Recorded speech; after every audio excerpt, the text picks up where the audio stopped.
party over there that ain't no job. It's live, it's all the way live. Don't even have to walk, don't even have to drive. Just slide, slip it, slide. Just forget about the troubles in your 9 to 5 and just sail on. That's what you do, just sail on. Now the dude's so funky, hey, what do you think? What is it called? It's called a lakeside stank. Come along and ride on a fantastic voyage. I'm the captain of this vessel. We wanna take you on a cruise all around the land. Music is at hand. We wanna play it for you.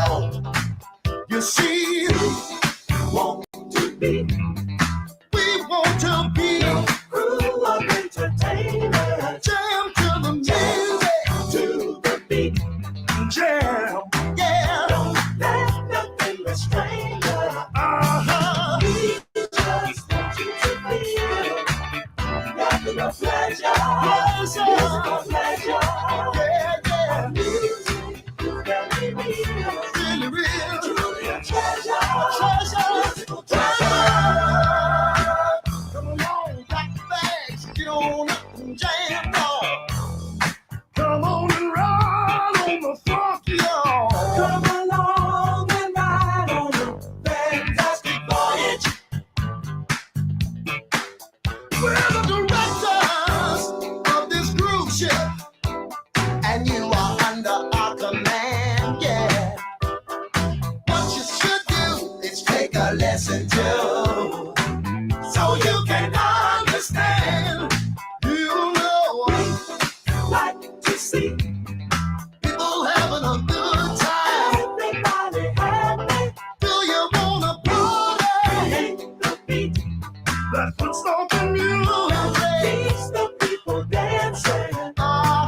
We just want you to feel. Just want you to feel pleasure, musical pleasure. Want you to feel. It's a fantasy, a pleasure, musical pleasure. Come along, dance in the sunshine. Go on before night. I'm losing these very real. So very real treasure, musical treasure. Come along, pack your bags, get on up and jam, y'all. Come on and ride on the funk now. Come along and ride on a fantastic voyage. Come along, ride the funk, hey, come along and ride on a fantastic voyage. Do you wanna ride with me? Come along and ride on a fantastic voyage. Do you wanna go to the land of funk? Funk, funk, to the land of funk, to the land of funk, to the land of funk.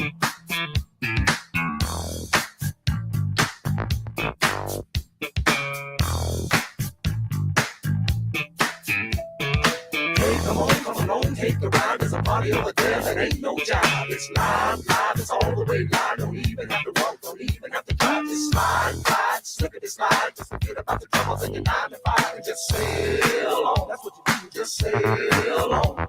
Now the dude's so funky, hey, what do you think? What is it called? It's called a lakeside stank.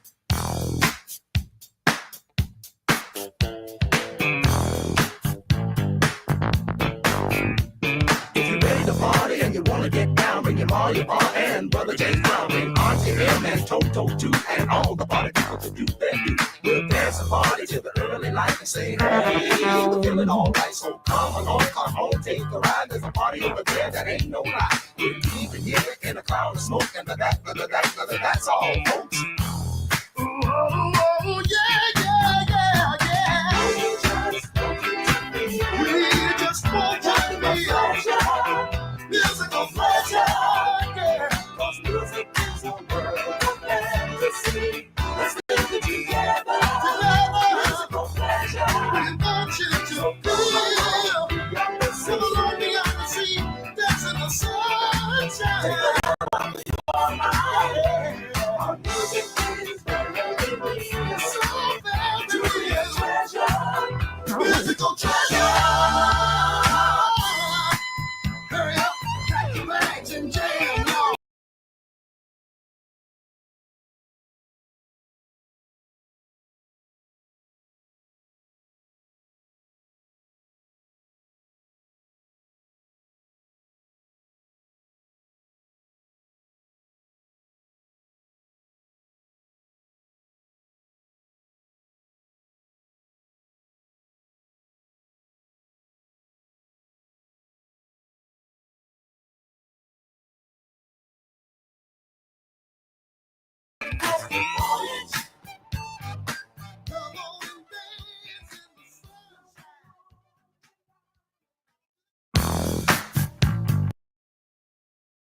But I guess you didn't know. As I said, the story goes. Maybe now I got the flow. Cause I know it from the start. Maybe when you broke my heart, that I had to come again and show you that I win. Your love of mine. All those times I said that I love you. Your love of mine. Yes, I tried. Yes, I tried. Your love of mine. Even though you know I died for you. Your love of mine. Yes, I cried. Yes, I cried. Return of the man. Return of the man. Come on. Return of the man. Oh my God. You know that I've been there. Here I am. Return of the man. Once again. Return of the man. Top of the world. Return of the man. Watch my flow. You know that I've been there. Here I go. So I'm back up in the days. Running things to take my swing. Letting all the people know that I'm back to rock the show. Cause what you did, you know was wrong. And all the nasty things you done. So baby, listen carefully while I sing my comeback song. Your love of mine. She said she'd never turn on me. Your love of mine. But you did, but you did. Your love of mine. All this pain you said I'd never feel. Your love of mine. But I do. Return of the man. Return of the man. Hold on. Return of the man. Don't you know? You know that I've been there. Here I go.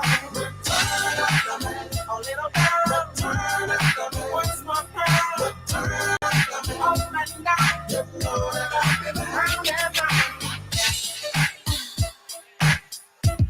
Look, stop lying about your big break. Your love of mine.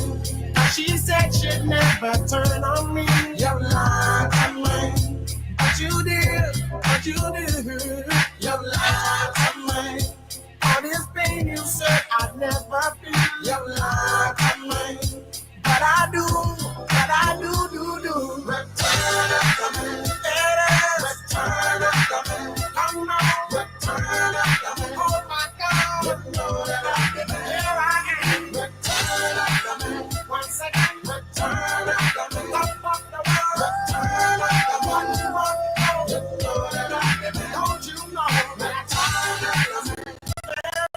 Return of the man. Hold on. Return of the man. Be strong. You know that I've been there. Here I go. Return of the man. My little man. Return of the man.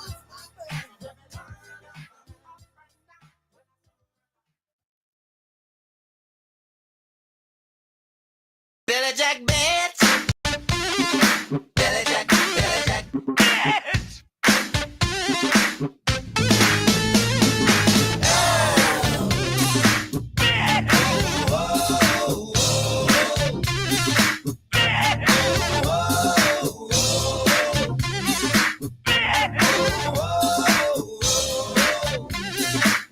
But if I call you silly names, just like the ones that you call me. What if I filled your eyes with tears? So many that you cannot see. Billy Jack bitch, you ever really cry? Billy Jack bitch, you ever really cry? Billy Jack bitch, you ever wonder why? Billy Jack bitch, Billy Jack bitch, Billy Jack bitch.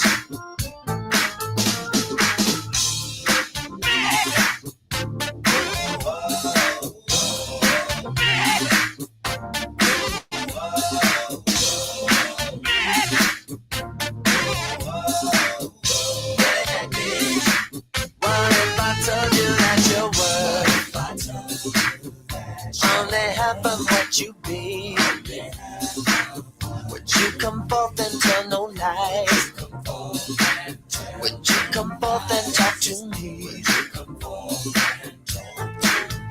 Billy Jack bitch, never really cried. Billy Jack bitch, Billy Jack bitch, never really tried. Billy Jack bitch, Billy Jack bitch, never wonder why. Billy Jack bitch, Billy Jack bitch, Billy Jack bitch.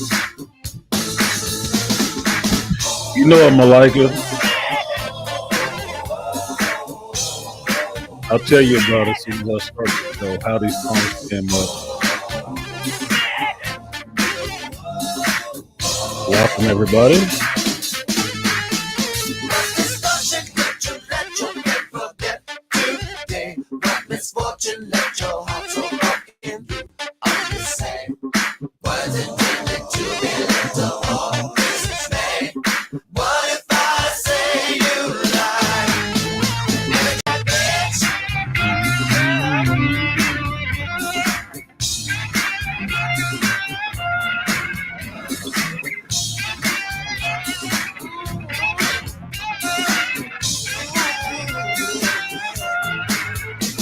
Letters are the only things that open wounds.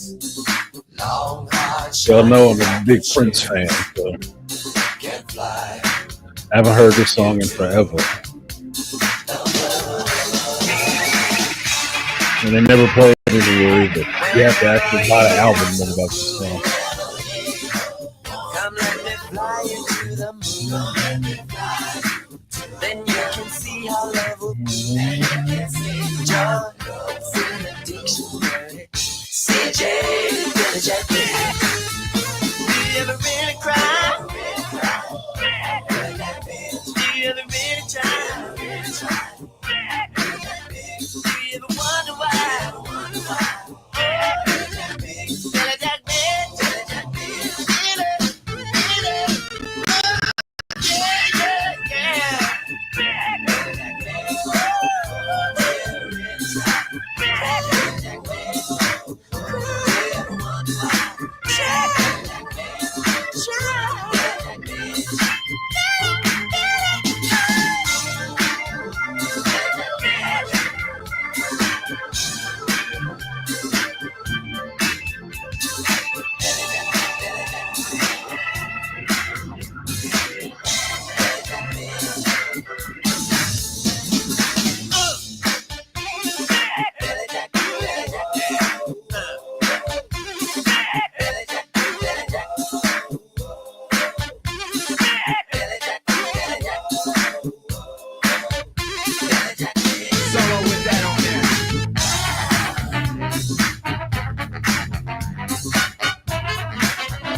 Please access another experience.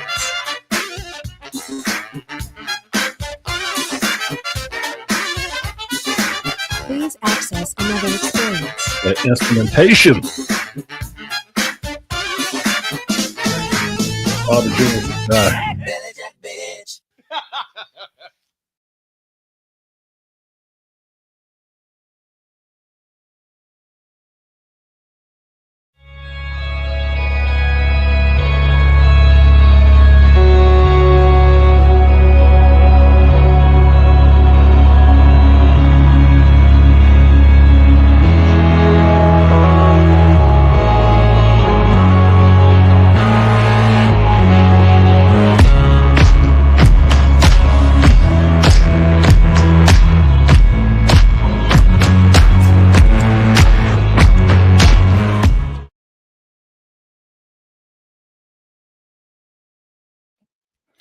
What is up, YouTube? It's me, the Artisan MC.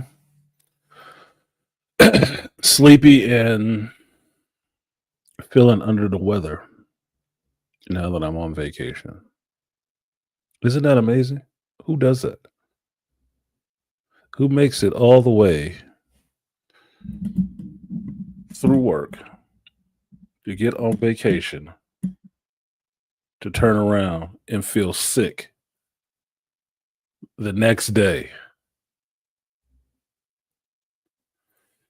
I told you, my life sometimes is so fucking funny. If I didn't tell you about it, you wouldn't believe it. If it didn't happen to me, I wouldn't believe it. I was like, yeah, there's no fucking way. I was a damn near a zombie yesterday trying to get stuff done.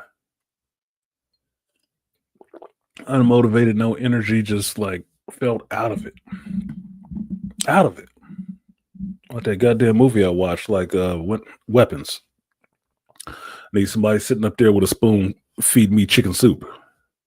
Because I was out of it. I was really just halfway out of it yesterday. Surprised I got a damn video done. I didn't get my packing done. I can tell you that much. Cognitively, it was slow yesterday, and I finally got moving when the sun went down to turn around and stay up all night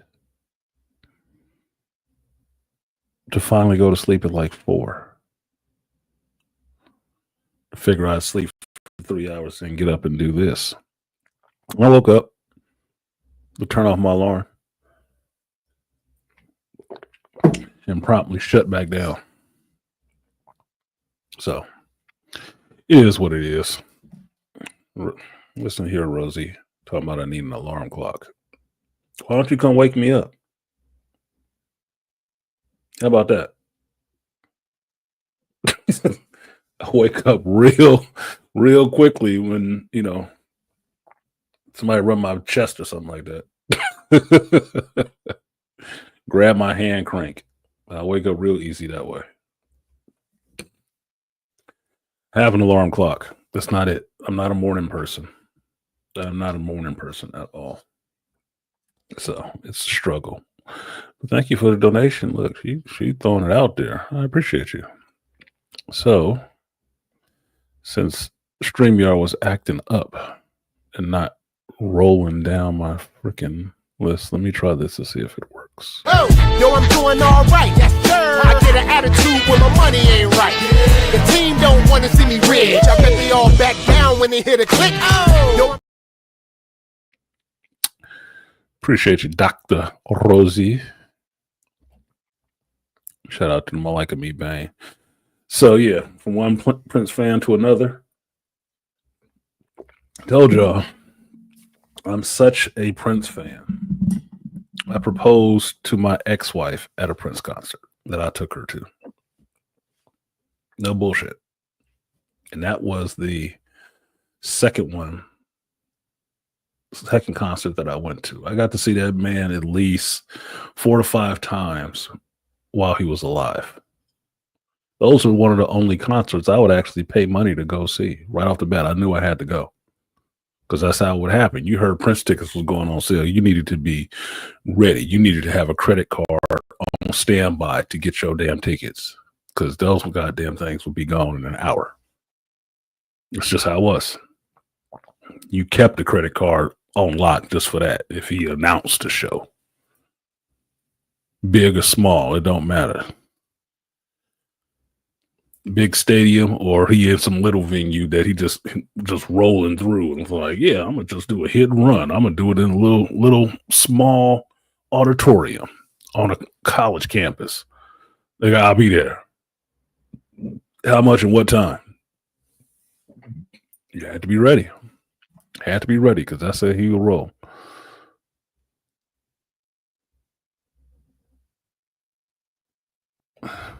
Every time you see it now, you think of purple Lamborghini. Yes and no. Here's the thing. Dead set. Appreciate you singing.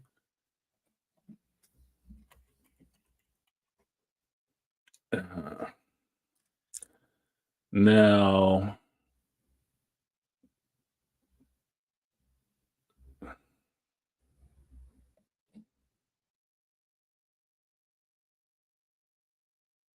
I hate when everything lasts.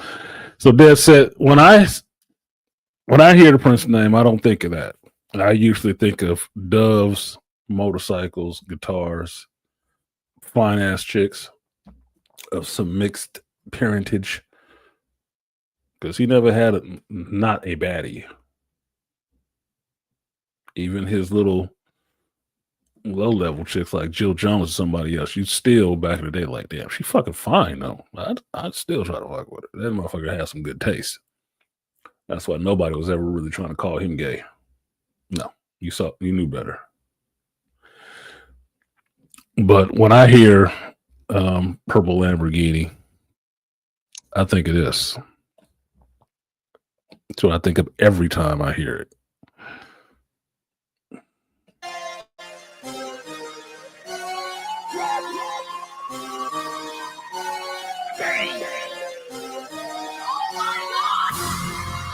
Biggest boss, and I've been a Trillis. I'm a bigger problem when I click with Skrillex. I'm getting the copyright today, I know. My mind is time to pray to God. My revolver's not religious, the revolution's born. You wanna know my name, to go and tell us all. You wanna know my gang, Suicide Squad. Pistol on my waist, I might make a mistake. Headshot on my gun. Out of my crazy. Drugs every corner, this is Cotton City. Killer clock, came to kidnap you to cut out your kidney. Ain't no mercy, got that purple Lamborghini lurking. Rose, so she know that pussy worth it. Flooded Rolex at the Grammy Awards. They still selling dope, that's those. I don't even like Rick Ross. Killers everywhere, it ain't no place to run. Forgive me for my wrongs, I have just begun. Ain't no mercy, ain't no mercy. Huh. Got that purple Lamborghini lurking. That's what I think of every time I hear a purple Lamborghini. Because at least that Lamborghini in that movie, Suicide Squad movie, I actually saw. I'm looking in the wrong place. I'm fucking hell, dude. I'm tripping today. I actually saw that Lamborghini in person when I went on a Warner Brothers studio tour for my birthday one year and got to see that Lamborghini. That motherfucker looked fly. I believe it's not really a Lamborghini. It has a shell on a car made up to look like a Lamborghini. So they can put all that purple shit on it. I have a picture of it too. I have to find that picture. But yeah, Prince specific things make me think of Prince. Appreciate you, Chosen Racer, for supporting the stream. Let's see if I remember how to use these things. I haven't used them in a while.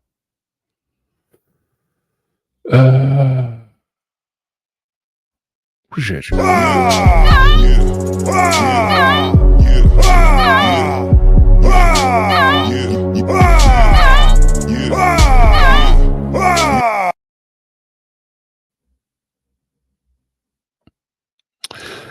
Oh, so you're talking about Dr. Rosie. My bad. Thought you were talking about the Prince music. Anyway. So to explain it to Malika,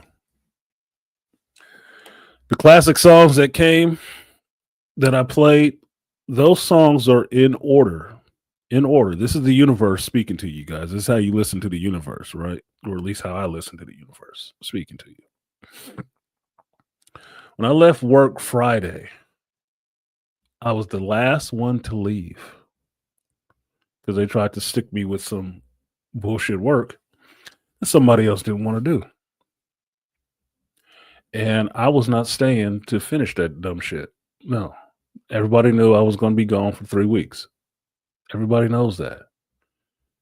And they tried to move shit around and give me somebody else's work that they didn't want to do. I tried to do what I could do, but it was time to go. I got the fuck out of there.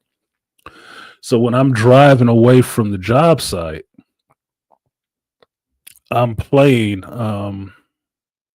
music, right? I'm playing it on my phone, some random shit on my phone. The music on my playlists are always random.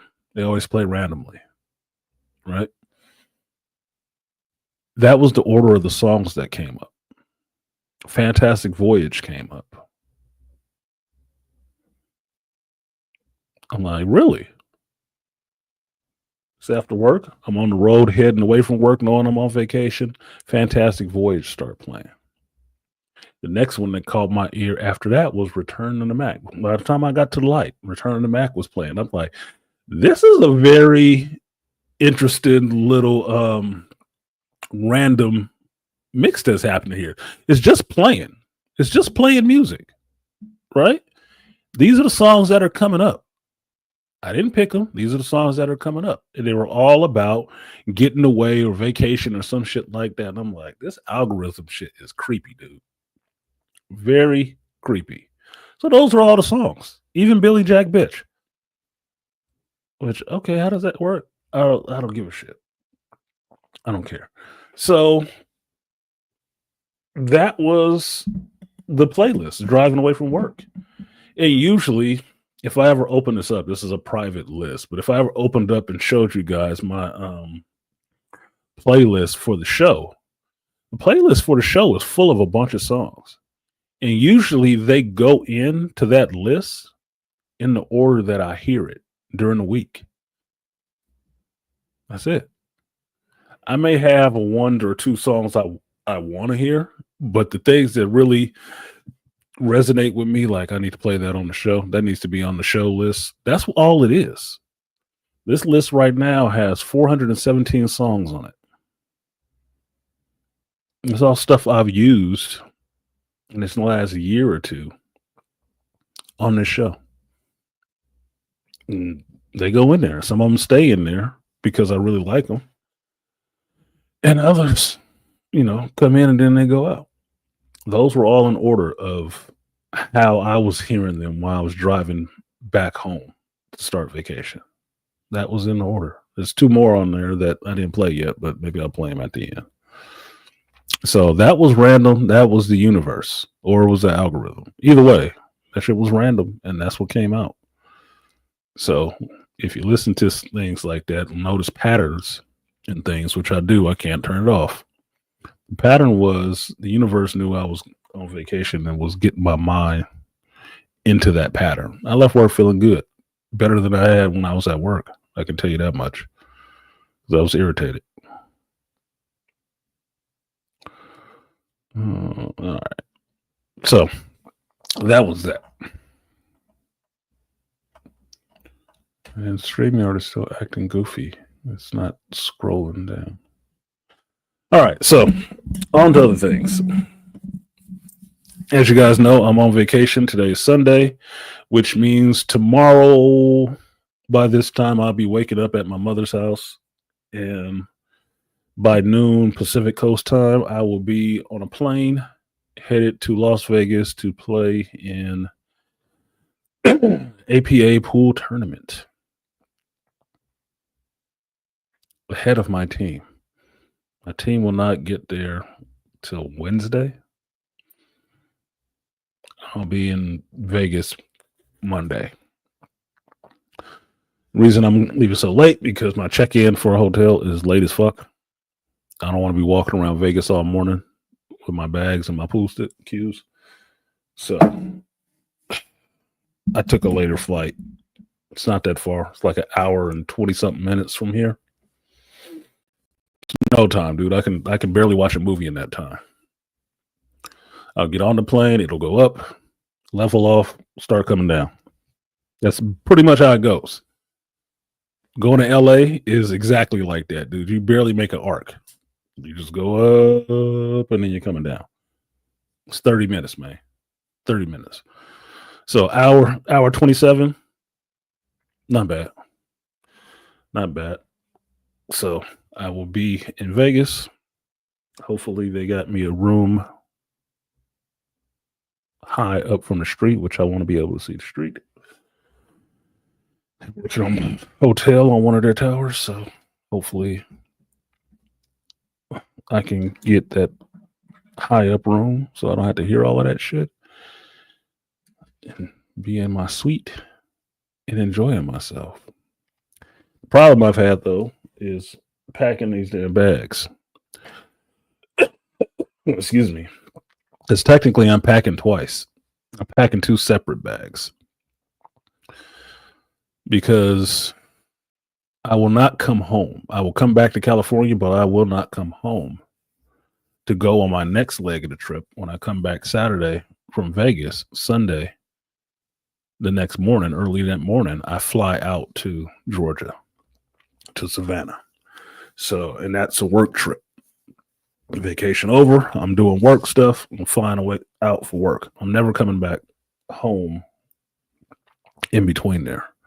So I need a bag of clothes for work and my laptop and all that shit, my tools and stuff.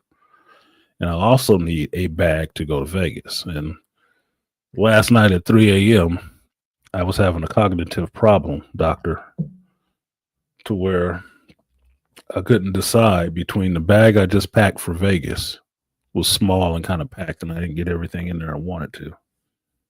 And then I have this big bag that I packed for my trip to Savannah that has a bunch of space in it. So cognitively, I couldn't decide between putting my Vegas clothes in this one big bag and just taking that with me, because I'm trying to make sense out of carrying those extra clothes to Vegas for a week and eliminating one bag. I don't know why I couldn't decide that shit. I was having an off day yesterday. It was really off. So I got a bag sitting up here with half of it not full, which I can put all my Vegas stuff in there.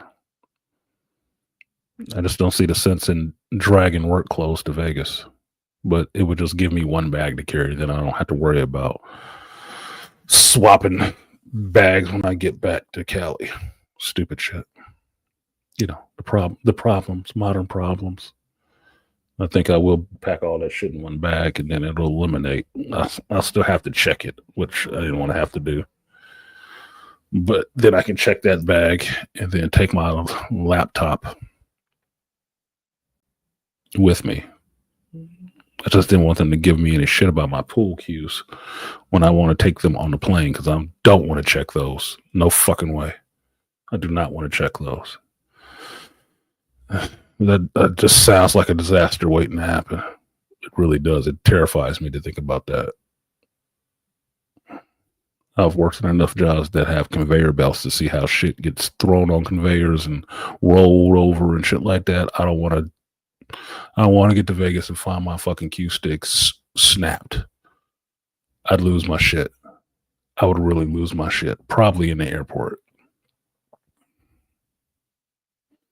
And be looking for some kind of compensation. Like, I'm coming here for this reason. Motherfucking, you broke my fucking tools. No. It says your favorite artist, you saw him 3 times. He's my favorite artist. He is definitely an artist. Definitely an artist. How am I feeling? Sluggish. That's how I'm feeling. Sluggish. That's how I was feeling yesterday. Sluggish. Mind you, I left the house one time yesterday and came back. And after that, I was just dragging. It's so fucking stupid. Yes, talking to you guys is making it feel a little better, but I do feel kind of like shit. And I'm seeing this as some part of the universe trying to prevent me from going, trying to prevent me from having a good time. So I don't know whose fucking negative energy that is, but fuck you very much. I'm going and I'm having a good time. And I don't give a fuck. I got shorts and fly shirts and shit like that to wear. And I want to walk the floor and enjoy myself. I will take video. Just haven't decided on taking my laptop or not. But if I do this one bag, then I got to drag 2 laptops with me. Text to me right now. God damn it. I'm working.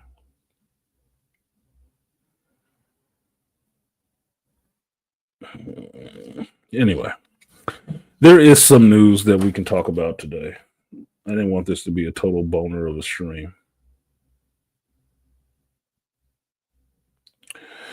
Everything. I want to see everything. Need something to get my juices pumping today. So there is some news to talk about today. The first one being Gina Carano. My girl Gina C. Little Miss Muay Thai. There you go. Lip biter.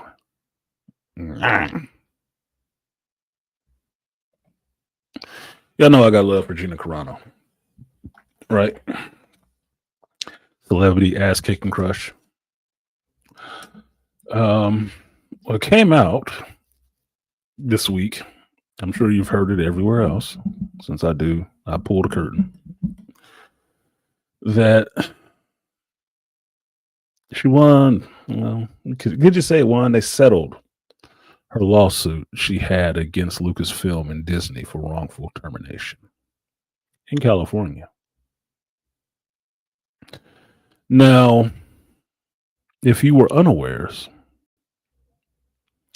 about 4 years ago, which is crazy how fast time goes. I tell people that have kids.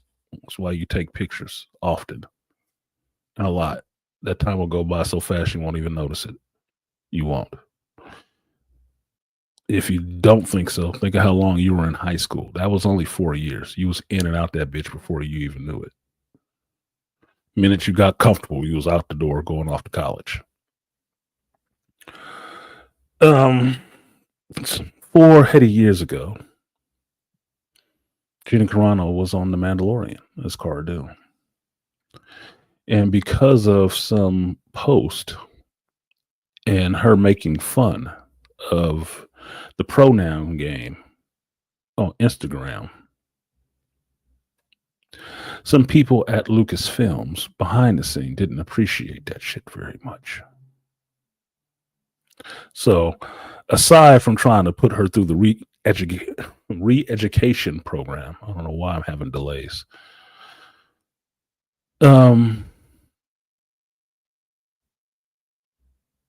They tried to make her, bend the knee and kowtow to their bullshit, and she wasn't doing it anymore. She did it to an extent. She wasn't doing it that further step that they wanted her to do, which was it's just a bunch of mean girl shit is what it was. She wasn't one of the crew. She wasn't on that shit like a lioness with the hyena hive mind. She wasn't syncing up. She wasn't syncing up, and she wouldn't take the implant. She was resisting the programming. So they fired her ass in the most unprofessional fucking way you could ever see somebody get fired who's a celebrity. Only person who got fired more fucked up than her was Bob Chapek. That motherfucker got fired on a weekend. Not even while he was at work. He had a concert enjoying himself, and he getting the email. Yeah, don't come in to work on Monday. You're fired, CEO. The fuck? That was the only one that was more unprofessional. Gina Carano didn't get that. Gina Carano got told that she was fired over social media. They didn't call her. They didn't bring her into the office. They didn't let her show up for work one day, work a whole day, and then tell her not to come back the next day and security is waiting. They didn't do none of that shit. They fired her over social media. That's how she found out she was fired. Nobody told her. She found out on social media. Like, huh? What? Completely unprofessional. Not only was she fired, they pulled her toys. She would never be working with Disney Lucasfilms again. All that shit. It was a mean girl campaign. We gonna punish this bitch, is what it was. And we gonna ruin her goddamn career because she ain't really a big actress. And that's what they did. The problem was they forgot who the hell Gina Carano was, if they ever knew. That pale skin or not, Gina Carano is a fighter. She ain't necessarily came up the easy way. Skids ain't usually been greased. She is a fighter in a hard martial art to be a fighter in. If you train traditionally, that shit is rough. So she did what fighters do. She fought. And the fan base rallied behind her. Every suggestion they had for putting a new recast in a Carl Dune was fucking stupid. And thankfully, some people at Lucasfilm who actually had balls. Shout out to Jon Favreau. I'm not talking about you, Dave Filoni. No. Stood up for and would not use her character in anything else if she wasn't playing it, because the character was made for her. So John stood on that, and he didn't do it. The projects that he had lined up to do with her, he just shelved them. He didn't do them. That's nuts. He backed her. Some of the other actors on that show backed her by knowing what she said was not offensive. You can make offense if you just want to be pissed off, but it wasn't offensive at all. She fought against that shit. And at conventions all over the place that she showed up to, people showed up showing support for her, that they had joined the rebellion. And the rebellion was against the empire and the tyranny of Darth Catholinis of Kennedy in the Lucasfilm Star Wars universe. And Gina Carano was part of the rebellion. And if you know anything, Star Wars universe is built on rebellion. So everybody joined suit in supporting her against the big bad empire, which is Kathleen Kennedy at Lucasfilms and her ilk, about firing this woman that the fans love. A female character in Star Wars after Rey that people loved. Let that sink in. It wasn't because Gina Carano was doing something really fucking egregious. No. It was a character that Kathleen Kennedy didn't approve of, didn't like, that was more popular than her pseudo insert of Rey Solana, whatever the fuck her name is supposed to be, because I refuse to call her that other shit. And she was more popular than her. At that point in time, I could tell you there were only 2 new female characters that people actually loved in that era when Disney took over Star Wars. It was Cara Dune and it was Jyn Erso. All the rest of them sucked ass. Nobody liked them. Nobody. So Tony Gilroy gave you one of them. Jon Favreau gave you the other. Let that sink in. Shout out to that British dude on Instagram. So Gina put up her fight, told her story in a couple of places about what happened. And when you heard it, it sounded like a Disney company special. If you listen to Bo DeMayo talk about his problems at Marvel, it sounds like a Disney executive special. It's a bunch of dumbasses over there. There's some smart people there, you know, creative ideas and such. But the majority of those management positions are filled with people who don't like this shit anyway. Don't like you for liking it. Only know the agenda they want to push and try to get rid of anybody that disagrees with them. When you heard Gina's story, that's what the fuck it sound like. Well, given the political winds shifted as they did, Gina's story actually was listened to by somebody in a position to do something about it and further his goals of getting at Disney in their leadership about the dumb shit that they were doing. Now, I can't remember if this person is actually still a shareholder or was a shareholder, but he backed some other people who were trying to take control of the board of Disney to get this dumb shit from happening because Disney was losing a shitload of money, for stockholders. They were having proxy battles, a couple of them. So, since this dude got kind of called out by Bob Iger, the CEO of Disney, he kind of took offense to that shit. And he famously said, he told Bob Iger to go fuck yourself, which I enjoyed. I thought that was brilliant to me. The richest man in the world got on stage after you and told you point blank and period to go fuck yourself. That shit was comedy to me. I love shit like that. That's balls. That's some fucking nuts. And you know what he did after that? He meant that shit. He helped other people back those little proxy fights. And another person he helped out was Gina Carano. And he stepped in and said, your legal fees is covered to sue them.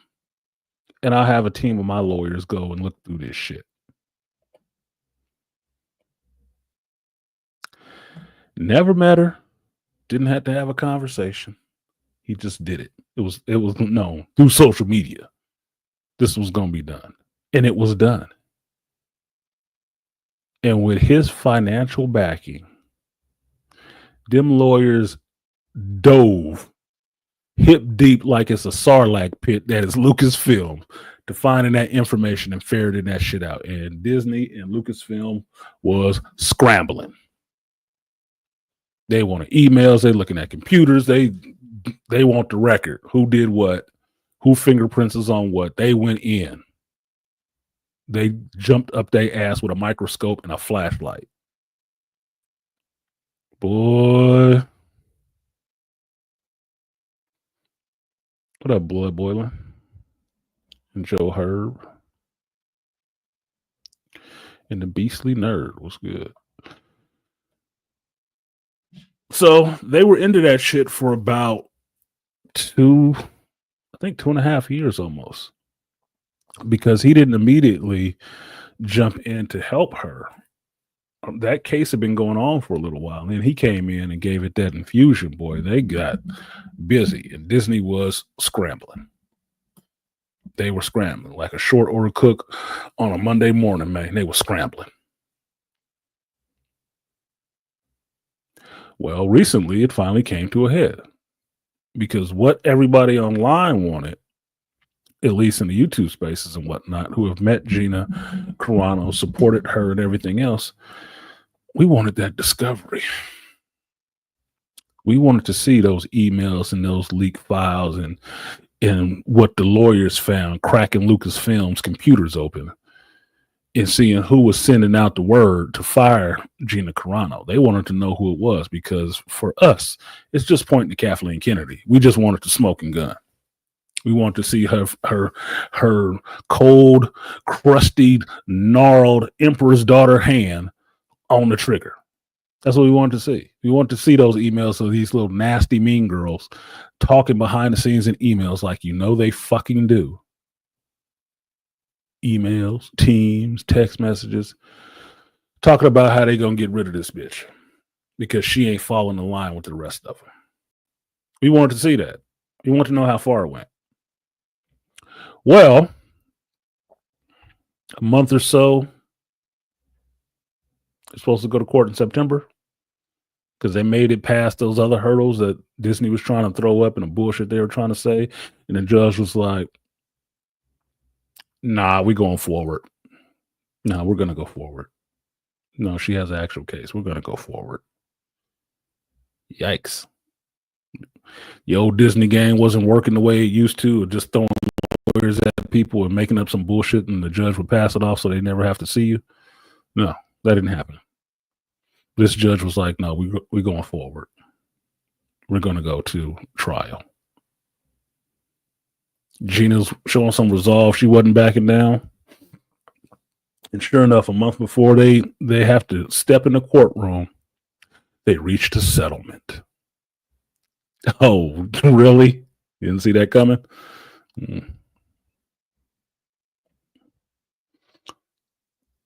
Yeah, them hard pumping ninjas, yeah, they was there for it. Look, their fees were covered. What kind of vigorous defense can you know you getting if the richest man in the world is backing your firm? It's paying your salary. You get everything you want. That's like working a Fed job as a construction worker, dude. We getting everything. We getting all our bennies paid. I'm about to make money on this goddamn job. Holy shit. Let's get it. You go to work with some exuberance on that shit. Like, whose shit is we cracking into today? I want everybody computers. I need to see all these records. Cease and desist. Don't delete anything. We see any fingerprints you deleted some shit. Your ass is in it. Well, a month before they step into court, they settle. And that's a big deal. Make no mistake about it. That's a big deal, not just for Gina Carano, for the fact that you brought suit, a wrongful termination suit against Disney Company. Lucasfilms first, Disney second. And they settled with you after they was putting up a fight like, oh, fuck her, that's not what happened. No, it was just her. If they was so belligerent about that shit up front, like, fuck off and go away. Now well, Miss Carano, we seem to have a misunderstanding. What can we do to work this out? It's settled. Not only did they settle, the motherfuckers had to put out a statement basically glazing her taint. Basically. Oh, she was a joy to work with. And is loved by her friends and associates. That's what they did. They fucking glazed her taint, man. For real.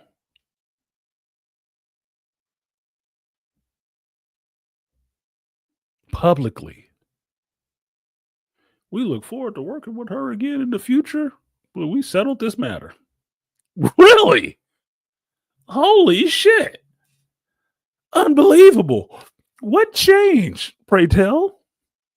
What changed? That belligerent that you had beforehand talking about this shit just seems to have evaporated. What happened? What changed?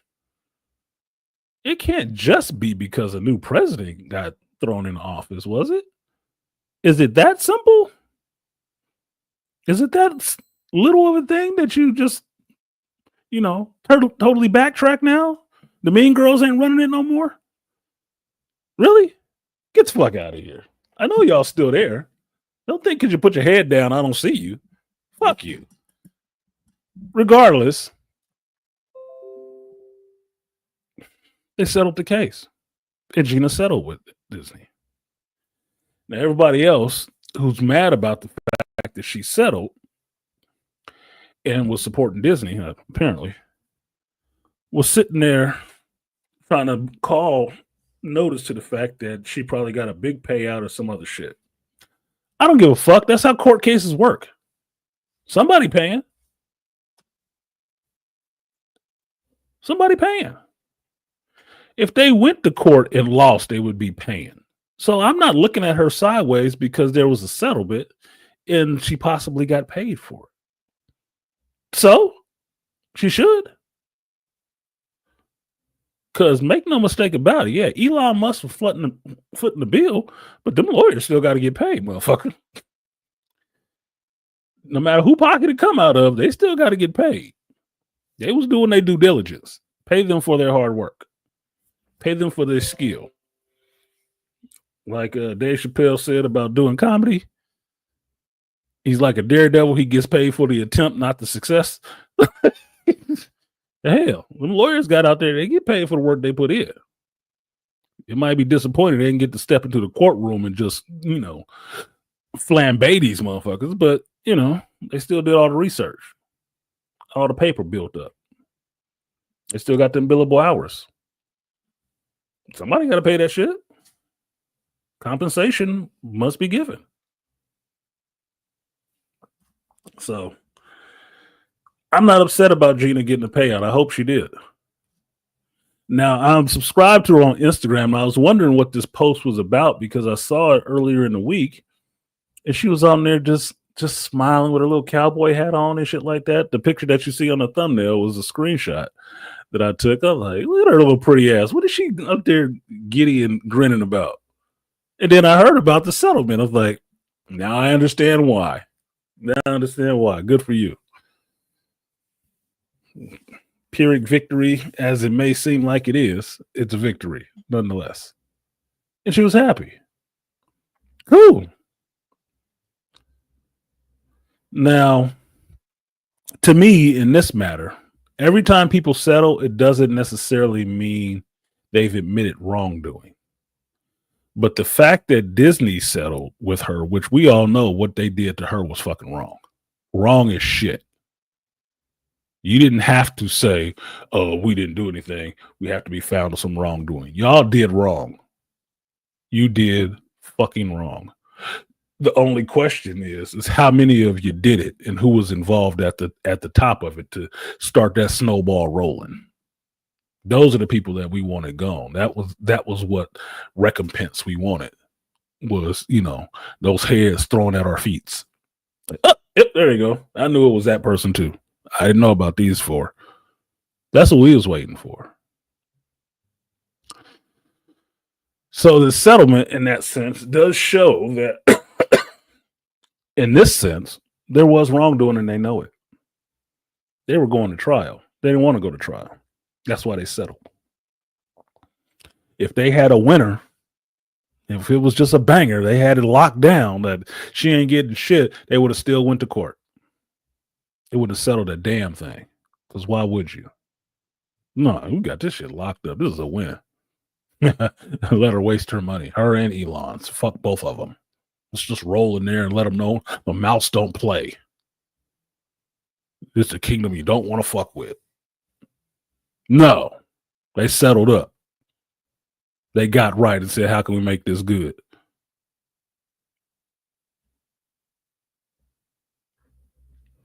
Now, Gina, happy about it. She's happy about the settlement. And I would think the reason she's happy about the settlement is because Disney had to put out a statement. And they put out a statement on social media, glazing her ass, giving her the glow up.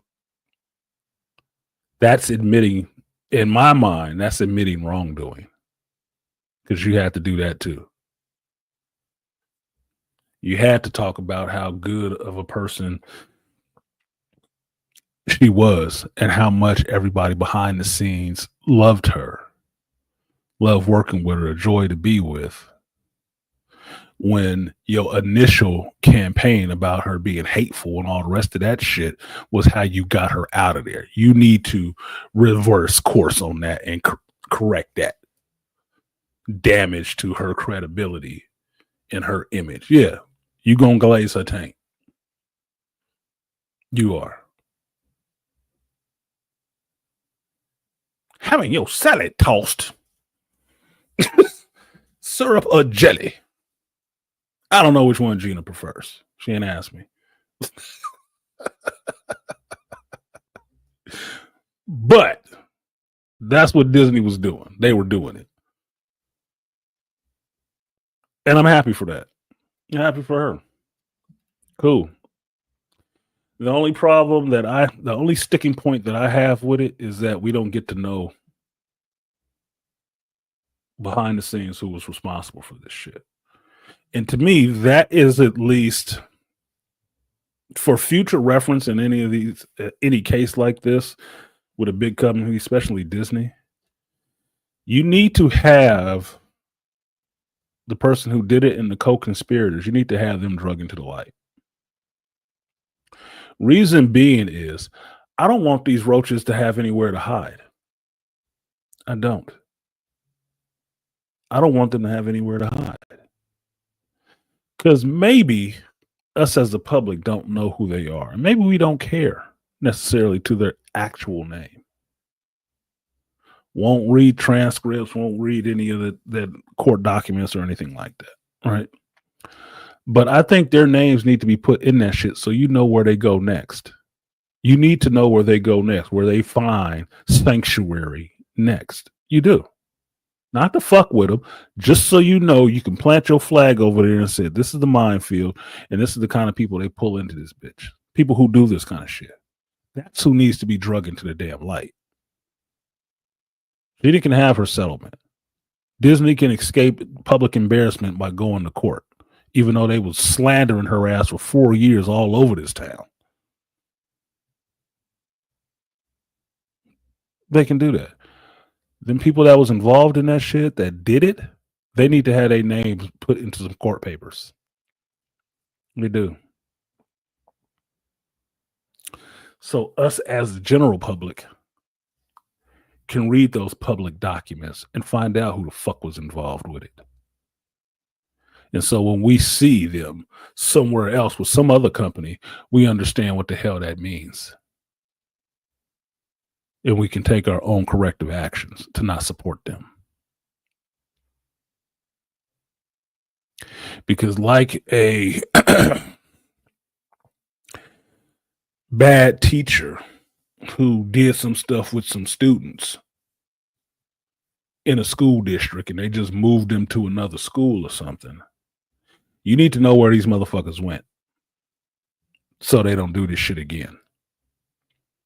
Because chances are they will. And you need to be able to locate them. Because that kind of behavior don't stop. It just gets, resentful for a little while.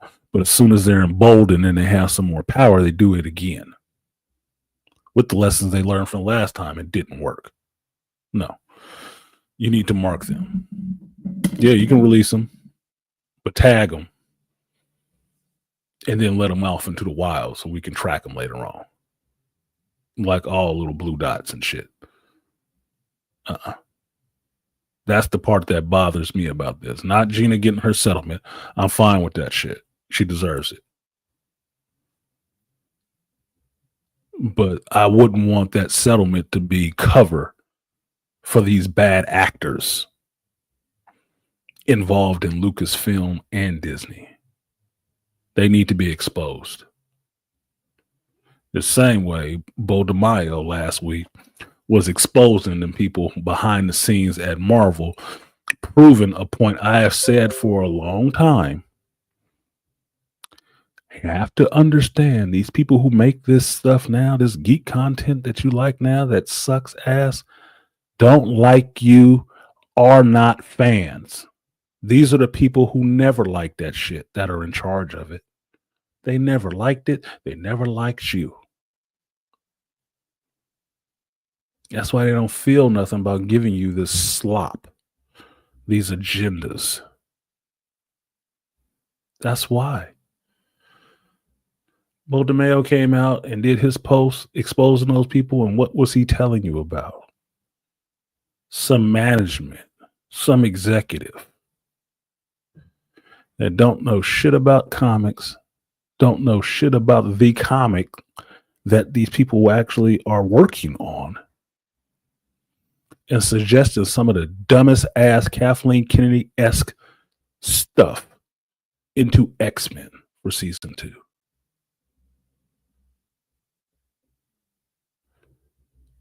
And to keep his sanity, I'm guessing, he had to put her name out there to let it be known who the hell she was.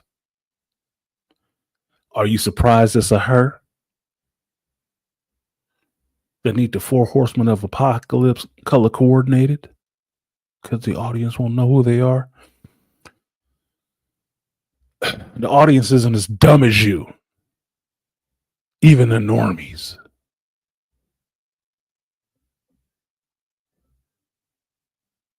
Shout out to Young Ripper, because that's not my word.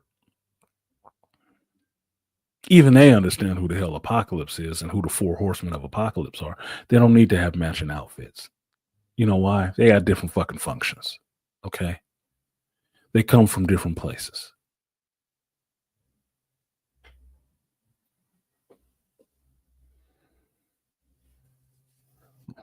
Y'all know, I don't think. No, before I get off that, let me finish the Gina point. The finish up on the Gina point is I'm happy for her, but I do want those bad actors' names drug into the light so we can see who the hell they were. And if they burst into flames, they burst into fucking flames. I don't care. I like vampire hunting. But I would like to know who those people were who were responsible for that shit, that farce.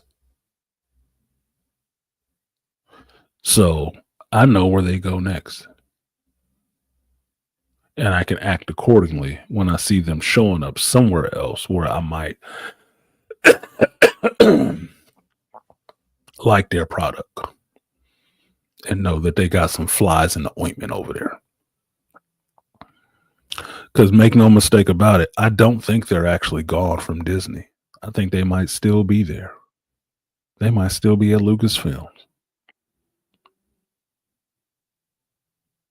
So I would like to know. I'd like to see some names put in some public documents. Not to do anything, just so I know. Because like I said, one of my mottos is I don't care what you stand for as long as I know what it is. I don't care what your point of view is. As long as I know that you stand on it and that's what it is. And I will either avoid you or deal with you accordingly. Just put your flag up. Stand on your square, put your flag up. I know exactly where you are. Cool. No problem. That's what you believe? No problem. Now I know. Living here in California, my biggest problem with the people that are here, especially when it gets down to racism and bigotry and all this other kind of shit, is they covert. They hide. In plain sight, probably smiling in your fucking face. You can never straight up identify them like you can in the South. Some dude in his truck with his flag on it. You know exactly what he on. And he ain't shamed about showing you either. Cool. Now I know what bullshit he on. I don't have to deal with these fake ass clown makeup smiles. And then turn around to find out I got 15 daggers in my back. I like to straight up fight. Fuck all this sneaking around. It's a waste of the goddamn time. I'm not going to live forever. Let's get it up and let's get it over with. That's the part I don't like about the Gina Carano thing. I don't think it gives that discovery on who the bad actors were. And that was something that was needed. They either needed to be perp walked the fuck out of Disney, Lucasfilm, or we need to have some names put to some paper about who the hell they were. So the public can know that. Because maybe Gina is made whole by this. She gets her moment in the sun for this. Awesome. What about the fan base? What about the fan base and what we went through having to deal with that shit? And having to hear these slanderous remarks made about an actress that we love. A character that we enjoyed. You fucked up a whole show and the comeback of a whole franchise based on that. Because make no mistake about it, Star Wars went into the complete crapper after you did that shit. It is a direct result of how far you slid after that event. You can track it. And it's not even barely noticeable. It's very noticeable. You couldn't sell me Star Wars shit right now. John Favreau's doing Mandalorian and Grogu. I can't say I'm looking forward to it. I can't, even with John Favreau on it. Can't say I am. Like Din Djarin, like Grogu, like John Favreau, love Star Wars. Can't say I'm looking forward to that shit. That's sad. It's like a Superman fan not being excited for James Gunn's Superman. Well, yeah, it's coming out. I guess I'll see it, but not the first day. That is a hell of a lot of brand damage. But y'all tell me, y'all sitting out there quietly listening, what do you think about that shit? Do you think this is salvageable? Do you think this is the best outcome? Would you want to know? Maybe it's just me. Maybe it's just my, weirdness that I want to know who the fuck these people are. But you tell me. Put it in the chat. Would you care to know who these people were that was behind the scenes firing her? Because make no mistake about it.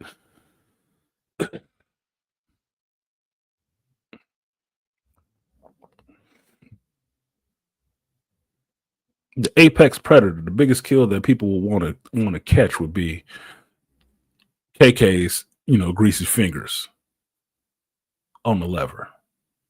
That's what they want to see. Make no mistake about it. But at this point, after all the damage that she's already done, it don't really make any difference to find out to me if she was involved in it or not. She run that part of the company, it's her fault. That's how leadership works, boys and girls. That's how it works. All that negative shit that happened, it is your fault. Even if you didn't know about it. Because if you didn't know about it, it makes it worse. It makes you an inept fucking leader. Because you don't know what's going on with your staff. Which you need to know to be a competent leader. If they off just doing some random shit and you know nothing about it, I don't know, you are no good at your job. You need to leave. That's never supposed to be the reason you give.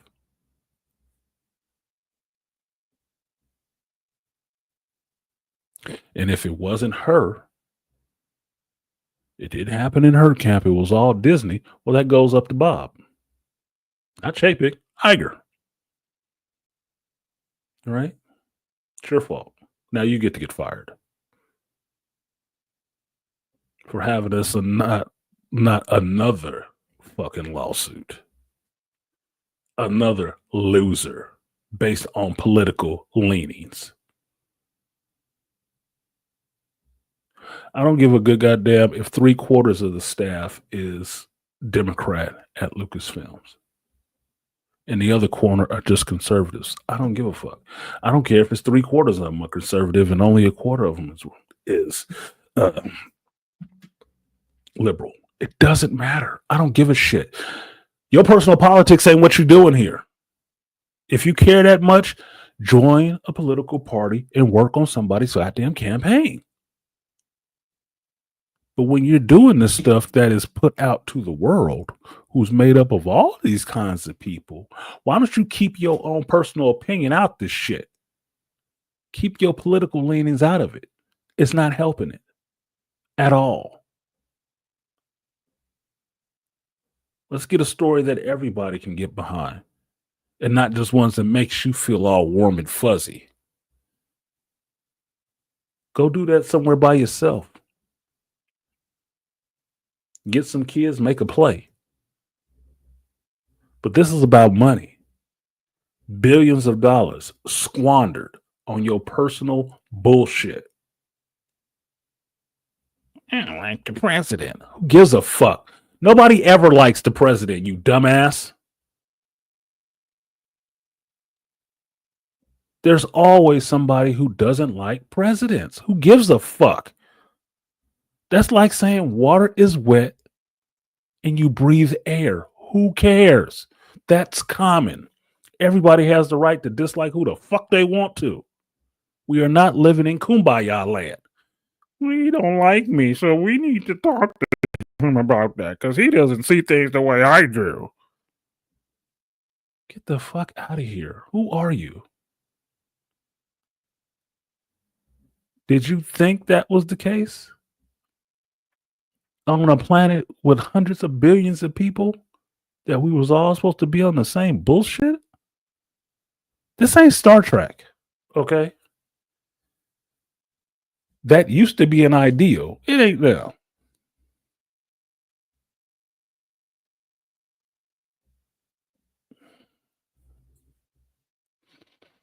That shit is a work in progress. Joe Herb said, yep, these people need the answer for such unprofessionalism. Oh, they do. Because I don't want them revisiting that shit on anybody else in a smaller scale so they can feel like they're justified.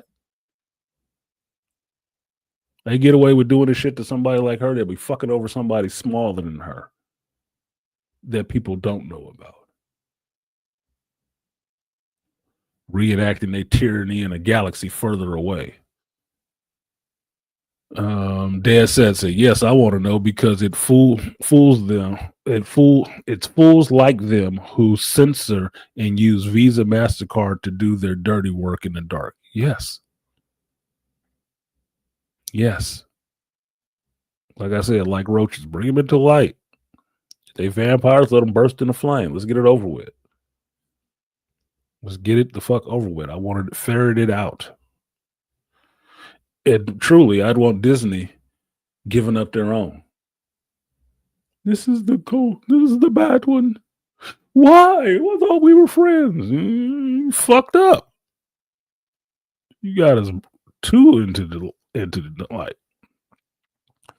Beastly Nerd says, hell no. Too much has been done to the brand itself, but I would like to know who, other than KK, killed my love for Star Wars. KK and Bob Iger. J-Pig was trying to correct that shit.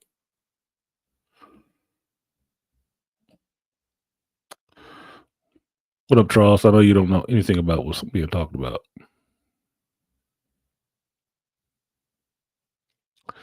Your colorism astounds me.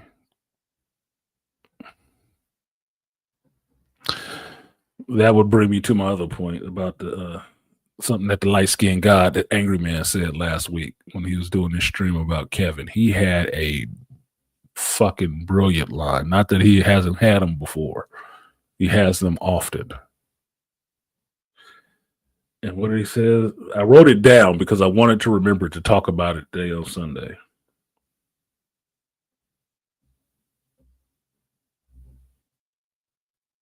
What did he say? I'm too bright to be a shadow, both figuratively and literally. Boy, that should be a light-skinned person's rallying cry for you motherfuckers who dark and always talking shit about them. That's facts. I thought about you when he said that shit. I am the color that I am. Am I not black enough for you? Fuck that got to do with me. So, point being, yes. So for Gina's stuff, I want those people brought into the light. I at least want their names somewhere we can look them up and find out who the hell they were. You don't need to tell me Kathleen Kennedy was involved. I know that. Gina Carano was way too strong of a woman to be dealing with Kathleen Kennedy. She don't deal well with strong women. She don't. Her idea of a strong woman is Ray. That's her idea of it. Jon Favreau's idea was Cara Dune. You tell me which one of those characters were beloved by fans. You tell me. You want Ray or you want Cara?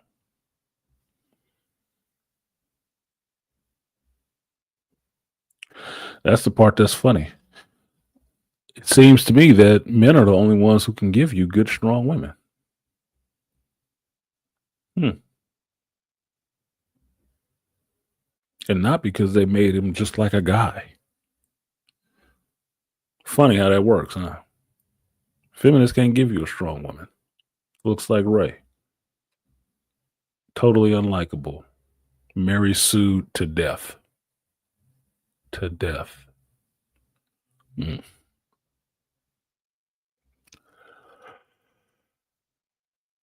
That's pretty funny, Charles. As light as Morris Day, as black as Wesley Snipes, no foolishness shall escape my sight.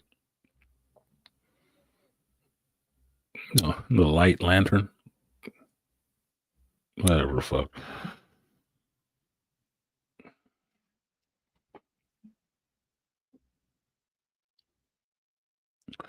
So I'm happy for Gina. She look happy. Cool. Star Wars as a brand is damaged enough as it is, so a settlement ain't telling us anything that we didn't already know. Oh, we fucked up, and she's actually a nice person. Yeah, we know. That's why we were upset about it. Anybody who upset about her settlement, those are probably the people that need to be going. And that goes out to you, Pedro Pascal. I might like you as an actor. I think you are a very good character actor. I do. I don't care for your politics, but I'm not watching you for your fucking politics either. I'm not. I'm watching you for what you do on screen, but don't think I hold that in any higher esteem than a fucking crossing guard.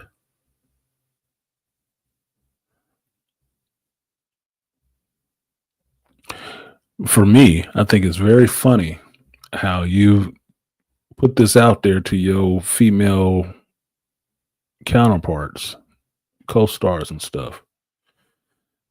Got them to believe this bullshit about you being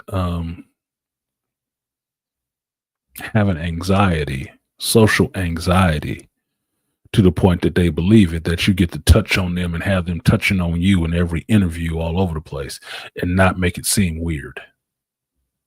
No, I think you might just be weird. And it's a lie big enough that you made enough people believe it. I don't believe you socially awkward or have anxiety at all. I just think you like being fucking fawned over and getting a touch on the female co-stars without getting me too'd. Because the only other person that I see rubbing on people like that is a gay man. That's when it's okay. But everybody else in Hollywood, since Me Too, understands you can't have no women rubbing on and playing in your hair or rubbing on them and touching on them in no interviews and shit like that. Mm-mm. You will find your ass in a lawsuit. Haley Seinfeld and Michael B. Jordan had one of the better performances this year of a couple on screen. You ain't seen them touching each other at all, really, on camera, on interviews. No. It would be a backlash. Not just because Haley Seinfeld at that time was thought of as some pretty white girl.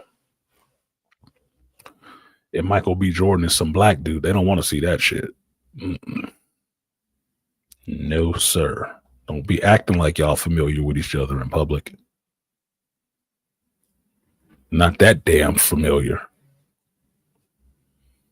Not to mention, she got a whole fiance who already having a problem with what he saw in a goddamn movie. They think y'all had some good chemistry. I don't know. So, what you gonna do in the next movie? Sit off screen and be upset?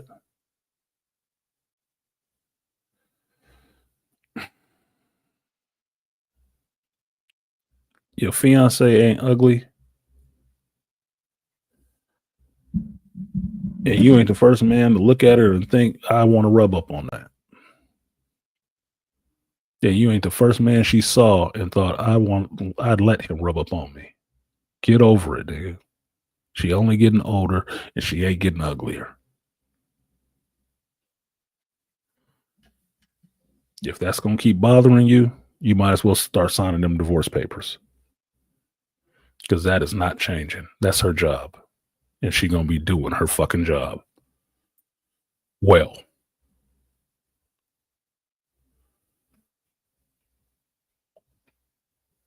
Good. You should have married her. That's his business. Fuck him. What you mad about, nigga? Look, do you think Selma Hayek's little French husband give a fuck about what she doing in the movie? It's her goddamn job. Whatever she doing in the movie, she gonna bring her little 5 foot nut and sexy ass back to the mansion, and he gonna have her on her knee, barking like a dog, sucking him off. That's his purview. And I don't know if you've ever seen it. She loved the hell out of her husband. Loved the hell out of his ass. And he don't look like nobody. Don't matter. Don't matter.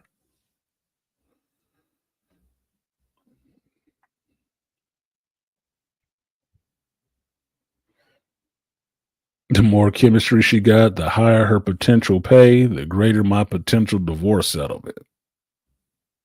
Dad said no. Do the math, motherfucker. Look, I've thought about it.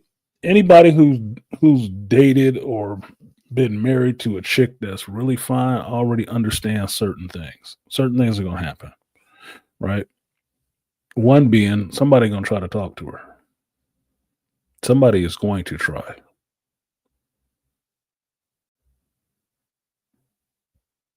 It's kind of just what you sign up for. You understand it's going to be a headache. You might have to be on your shit more often than if you got some 5 adjustable 6. But she also going to have to be in your court, nigga. If she not in your court and she more entertained by all that free attention than your ass, you probably shouldn't even be getting married. Haley Steinfeld don't seem like that kind of person. But we're just the public. I'm just sitting in the public watching her. She seemed like a pretty upstanding, nice woman. And now that I know she got some Black and Latino in her, shit, she might lean on the Latino side and be loyal to a fault. You might be good. Meaning you might be good to fuck up one time. But don't make it a regular occurrence.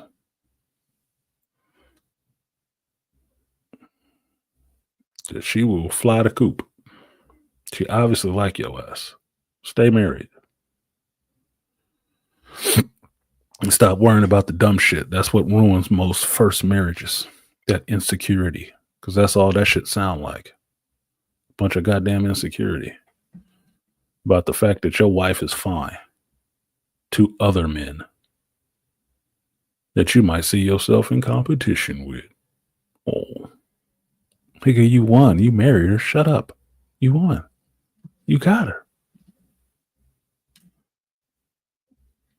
Stop tripping over dumb shit. Anyway, moving on. That was the Gina news. The Bo DeMayo news is similar to the Gina news, but it just highlights the point that we know that there are bad actors behind the scenes in both of these companies attached to Disney. Whether they come from the Disney side or hired by Disney or hired by Marvel, Lucasfilms themselves, it don't matter. It's a shitload of them in the Happy Kingdom, and they don't like anything that the Happy Kingdom produces. The shit Bo DeMayo was lining out, I told y'all before about listening to his video that he put up on YouTube about what was going on behind the scenes at Marvel. Stripping his name off of X-Men 97 season 2. Stripping his credits because he was talking and he was letting it be known what the hell was going on. Bo DeMayo is a creative. He is a creative and he is a fan who knows these X-Men. If you don't have Bo DeMayo doing the X-Men, I'm scared for who is doing it. I am. And every time he exposes some shit, it lets me know that the wrong people are in charge of this franchise. The wrong people can have the levels of power in this shit.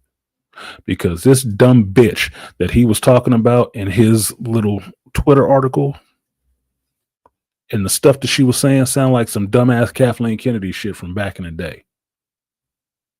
Like Spielberg was saying, she never had any good ideas. Her best idea was bringing him his coffee the way he ordered it. This chick that's running this X-Men shit sound like the same thing. And make no mistake about it, she's not a bitch just because she's a female. She's a bitch because she's doing something against canon. If it was a dude, he'd be a bitch too.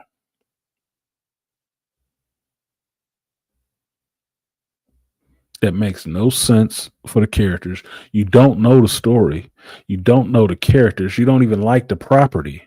And you're making decisions based on your fucking feelings on stuff that's actually accurate to the source material. Oh, I ain't Red and Slim. And you know, a director said they didn't like it either. Can we just change that? No. Abso-fucking-lutely not. Red and Slim is Scott and Jean. Anybody who's ever read X-Men know that shit.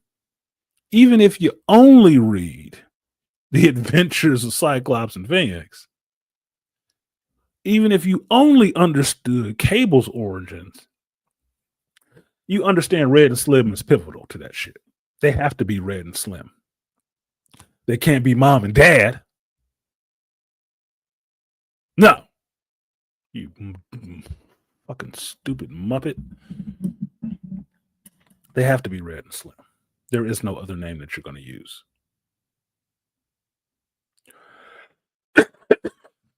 If you did a story that was the Red and Slim story, raising young Nathan Dayspring Summers in the future, and you didn't call him Red and Slim, somebody would be looking at you like, why the fuck did you do that? That's Red and Slim. Who else do you think they are? That shit is maddening to think that that's what's going on over there. Maddening. But in some ways, not surprising. Why?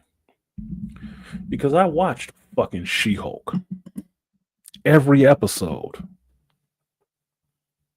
And I remember that frumpy, self-inserting ass goofball that got to write that show.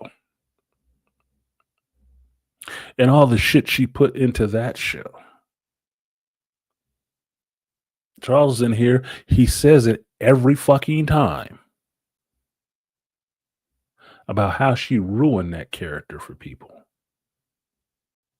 Nothing like the She-Hulk from comics. No. You know why? She never read those fucking comics. She never cared about the character. She just wanted to insert herself and talk about what she wanted to talk about with the character in the background. Her problems with dating and mating. I hate when people have to explain stuff to me when I'm great at my field. Obviously not. So basically what you're saying is people correcting you on writing and you just think you're that much further ahead of them. You don't want to have to listen to them for that shit because you're supposed to be an expert on it. You suck. You suck. The best episodes of this show weren't the ones written by you.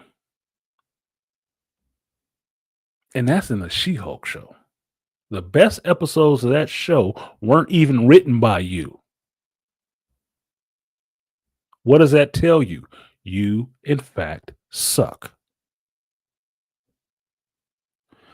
Work on your personality and shut the fuck up about your accomplishments. Nobody gives a goddamn.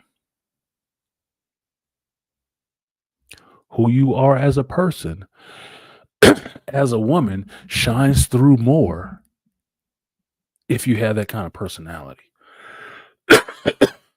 You're not getting the man you want. I don't know. Be attractive to him. Lose some weight. But don't be taking it out on everybody else because you just feel like the fat girl on the side. You are. What?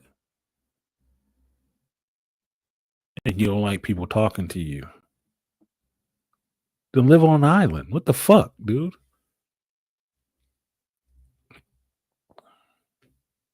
The fuck you want us to do about it? Watch your shitty show? I did. It sucked. I wasn't the better for having seen it. And even as a caveat, I still give you the one. I thought Daredevil doing the Walk of Shame was funny. I still thought that was funny. Everybody else hated your ass for that shit. You don't put Daredevil in the ketchup and mustard and have him walking barefoot in the morning in his suit from your apartment. He ain't in New York. He ain't in Hell's Kitchen. He in L.A. Somebody got to leave. She ain't. It's better that he's wearing a costume and not running outside his underwear holding his costume. Whatever. I didn't give a fuck about that. I thought it was funny. Yeah, no Red and Slim. No Red and Slim is blasphemous. And Charles She-Hulk does exist. This is the thing. You have to remember these things existed in some way so you don't let them repeat that shit. You have to remind them of it so they don't do that shit again. They rely on what they believe is the main audience's attention span being so fucking short that they'll forget after a year or two.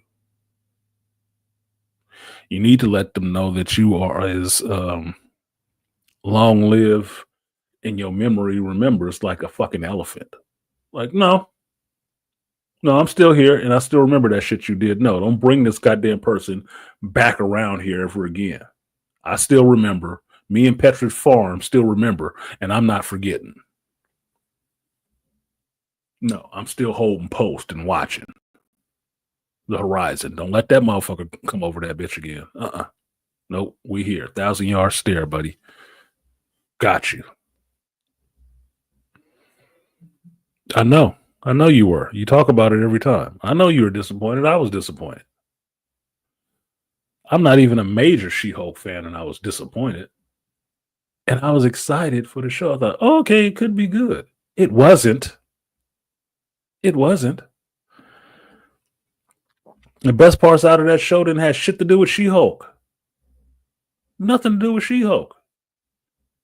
And I told you, the more Tatiana Maslany keep opening her fucking mouth, the less I'm liking in her. Like, bitch, I came into this, supporting you. You and Brie Larson just need to shut the fuck up or leave. Leave. Get out the house. Because I'm sick of hearing your mouth. You that damn unhappy, leave. You can catch a check somewhere else. Can't you? And Jessica Gao, which is why I still remember her name, she can go somewhere else too. Go back to Rick and Morty, where the fuck you came from. She wrote one of the best episodes they ever fucking had. Then that's not an endorsement for that fucking show. You realize that, right? Because she had a whole, 8-10 episodes of a show to do, and it sucked balls. Deconstruction of a character all over the place. I don't believe it. It must have been a fluke. The fuck on. I don't have Twitter. What did the one in charge say about X-Men and Bo didn't like?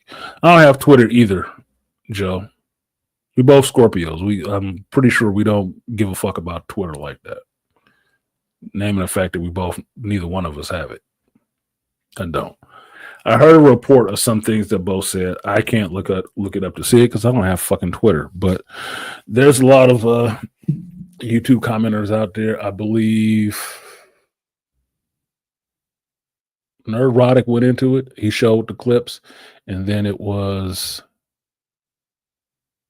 Heavy spoilers or somebody else like that went into it and was showing the clips from Twitter of what Bo DeMaio said.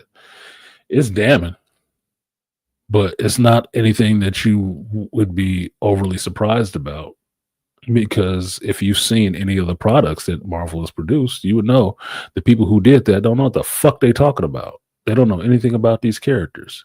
All this was what Bo was saying was confirmation. Like, yep, they don't know. Yeah. It's the same way as Star Wars. A lot of the people doing the shit don't actually like it. What I have said for years is I just want passionate creators working on the stuff who know the material. Seems simple enough to me. But I've known forever that the people in charge of it don't like it. It was proof positive for what they were putting out. They don't like this shit. They're not fans. Reason being is a fan would never do the egregious shit that they've already done to the characters. A fan of Luke Skywalker would never have had him throw his father's lightsaber over his shoulder. That's not a fan move. That's a person who don't like Luke, don't know anything about Luke, know nothing about Vader, know nothing about Anakin, and don't give a fuck about that Star Wars shit. That's why I might like Rian Johnson as a director. I don't want him touching Star Wars ever again. Ever again. Even if, I had an idea for a trilogy. Fuck off. Far. This brand is not better for you having touched it. Keep working on your shit. Keep doing your Knives Out universe stuff, and I'll watch that and I'll like it fine. Because you ain't fucking up nobody else's continuity or characters. Beloved characters. Keep doing that. As long as you're doing that, I can still fuck with you. You fine. You come over to Star Wars, I got issues, homie. I saw you on the horizon. We drawing a bead. Get the fuck out of here. Get the fuck out of here. You've done enough. You've done enough, and your touch was not gold. It wasn't magic. You've done enough.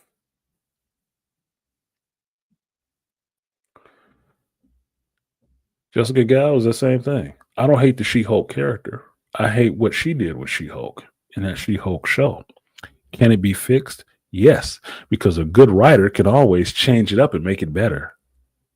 That's not her. It's not her. The character, understand this clearly for me, you guys. The character of She-Hulk can be fixed. Just like the character of Rey can be fixed. You just need a better writer to do it. It's not going to be fixed by the person who gave you that version. No.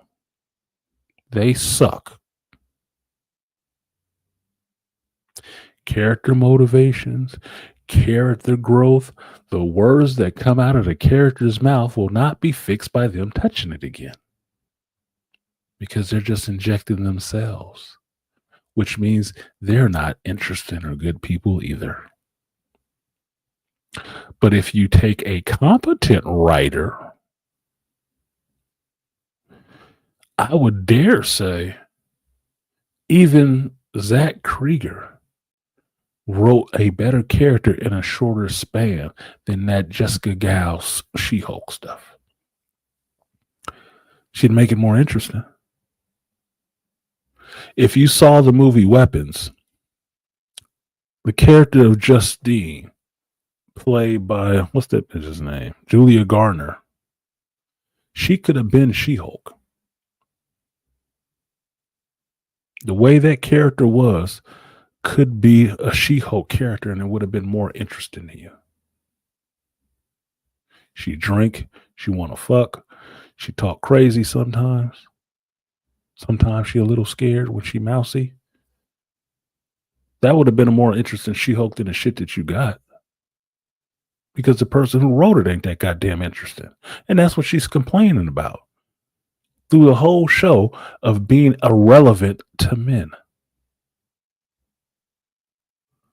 Get therapy. Get a personality. Or just open your legs more often.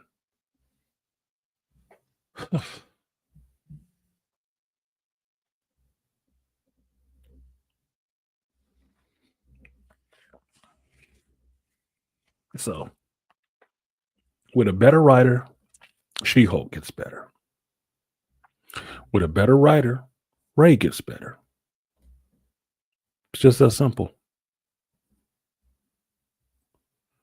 That's how it works. With mediocre shit writers, mediocre shit characters. To me, it's very simple. It's very simple.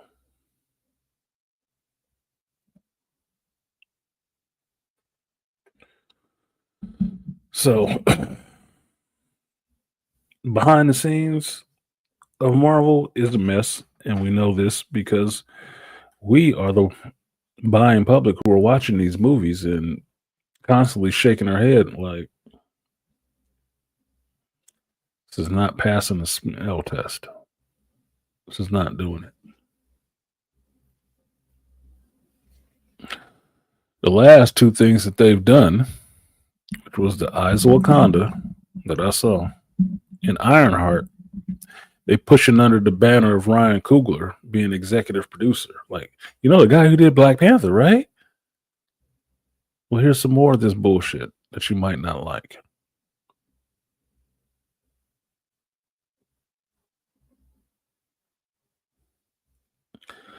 I don't want them trying to smut up his goddamn name by trying to have him push this dumb shit every time.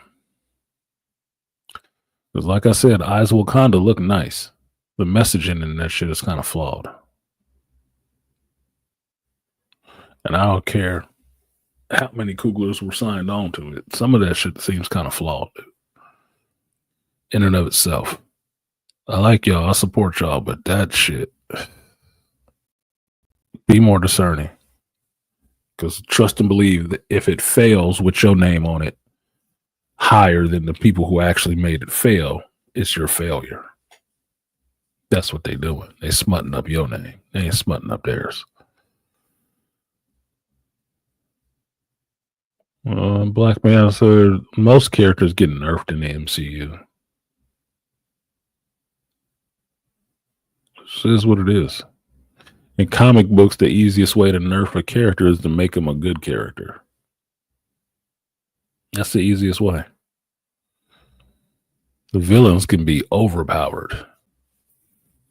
Perfect example, this is Magneto. Magneto, when he's a villain, threatened the whole earth, could reverse the poles. Everybody was in danger. Magneto, when he was a good guy on the X-Men, could only move little shit. Lost his powers altogether. That's just the leveling system in Marvel. I still haven't finished Eyes of Wakanda yet. I had to stop watching out of disappointment. It's only 4 episodes. You might as well power through that shit and get it over with. Like I said, a lot of times I will watch this shit so I know what's going on in it, even if I didn't enjoy it. It sounds sadistic. It does. It sounds sadistic. It sounds like I'm torturing myself. And in some ways you are. But you have to understand, to not talk out of ignorance on a lot of things, you have to go through. You have to go through some shit to understand what shit is. So some of this stuff I watch, and if I didn't like it, I didn't like it. But at least I can tell you why I didn't like it. I'm not telling you I didn't like it because somebody else I know and respect said they didn't like it. That's never the reason. That's not me having my own brain and my own thoughts. Because even in not liking something, I can tell you the good points in it. Because I'm not just looking for the negative experience.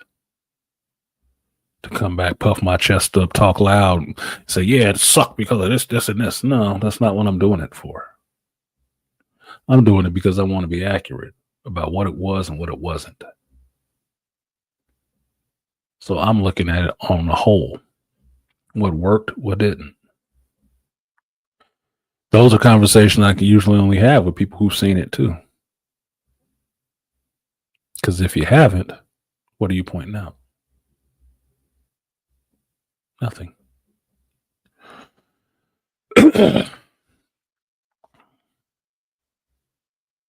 They gave his super genius. Yeah, we know. That's the old point.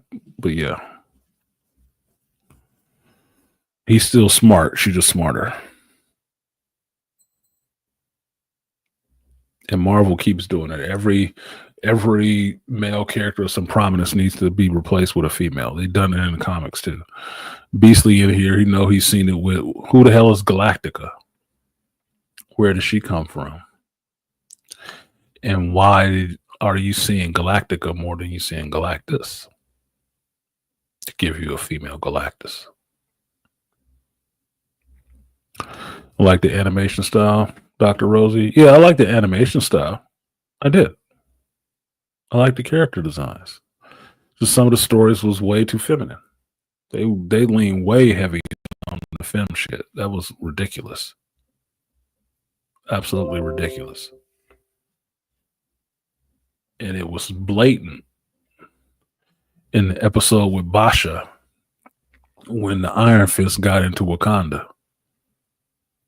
Outside of those walls of Wakanda, when it was the other Wakandans, there wasn't a fighter on the planet who could match them.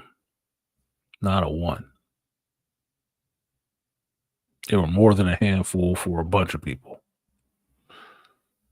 Get this one Asian chick in Wakanda fighting war dogs. Can't nobody lay a hand on her. They are now inept in every way to fighting this one little chick. And she's not even using the Iron Fist. Bullshit. I've watched 3 other episodes where Wakandan fighters are shown to be the best in the world. Now this chick is just beating all of them. Not just one or two. Everyone she come across. Like, get the fuck out of here, dude. So this is the feminist lens. Women win. I've never seen so many Mary Sues in one place at the same time. The fuck out of here. Animation style looks nice. Can't take anything away from it on that. The story in and of itself was interesting. But that shit was jarring. Like, get the fuck out of here. Now Wakanda's lose. So it's just the men's fault. Gotcha.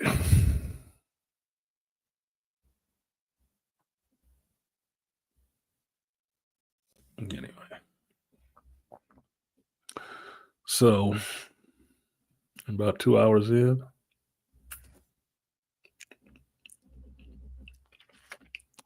Let me see it in the chat. I know it's going to be low. It'll probably be 3 of you at the most. Who has seen the movie Weapons? Who took the time to go to the movie theaters and watch the movie Weapons?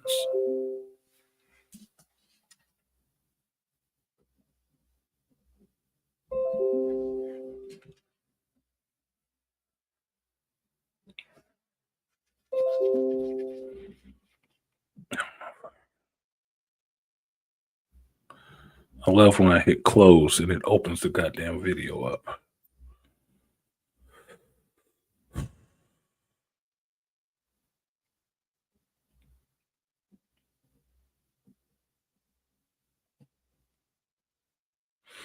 Waiting on you, studio audience. You know YouTube is really serious on engagement now.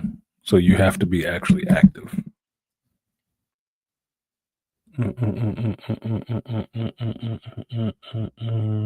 didn't. I heard it was a horror. I heard it was a horror film. Not into those. Bullshit, Herb.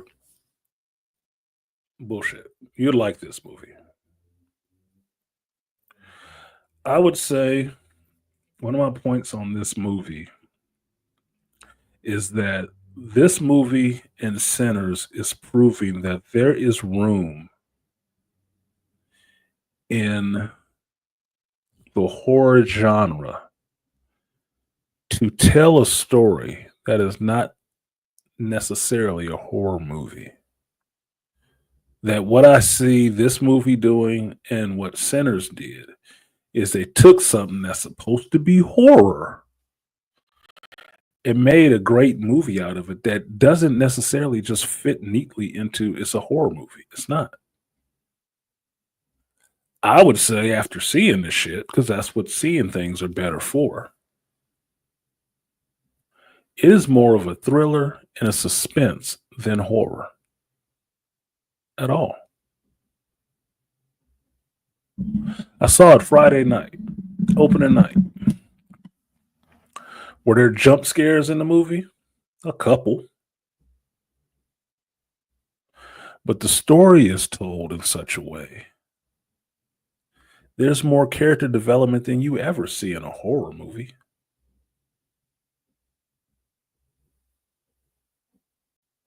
There's more story going on than you would see in a horror movie. And if I wanted to spoil it, I would tell you there's really only one thing that's not real in the shit. That's it. So that's what I said, and I saw other reviewers said when I went back and watched people's videos after I put out mine that they got the same vibe from it I did, which was it reminded them of Prisoners. I went back and watched Prisoners last night while I was lethargic and couldn't move and sitting in front of this damn computer. After doing my video and editing that up, I watched Prisoners again. I forgot that was a Denis Villeneuve movie, which explains why it's awesome. But as good as Weapons is, I can't say that I don't see shades of other movies in it too. That's why Prisoners came to mind for me and a couple of other smart fucking cinephiles right off the bat. Like, because it does pull a lot from Prisoners. It pulls from a couple of different movies.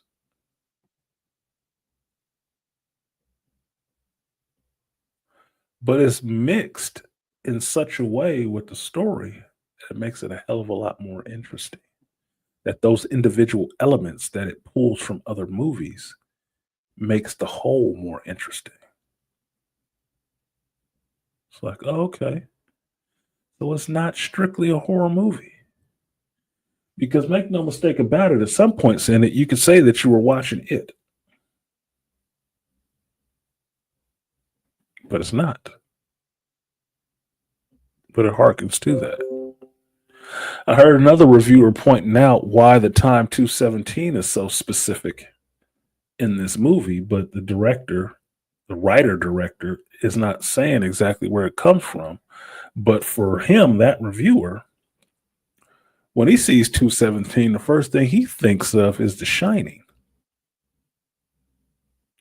And what was going on in room 217 in The Shining. I've never watched The Shining all the way through. Never have. I need to go back and watch The Shining now.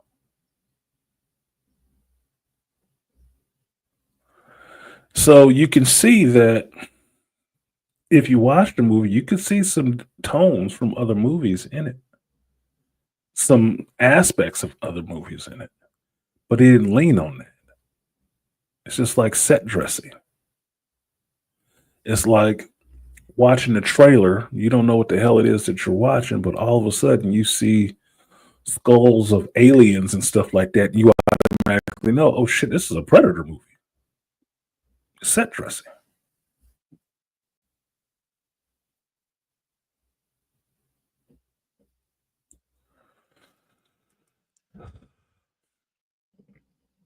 Rosie didn't watch it. You need to watch it. Find some time, find you some nice dude to sit down with and go watch a movie and shit your ass. Wait a minute. What I know about you, you probably wouldn't even be scared of this shit. Crazy ass. You probably wouldn't even be scared. That probably wouldn't even be any fun for you. Beasley said he's on his way to see it right now. Then I'll catch your ass in 2 hours. I'll look forward to hearing your critique on it. I don't know if I'll be on that long, but I would. I like y'all. I like hear what you guys think, but I have to hear what you think on stuff that you've actually seen.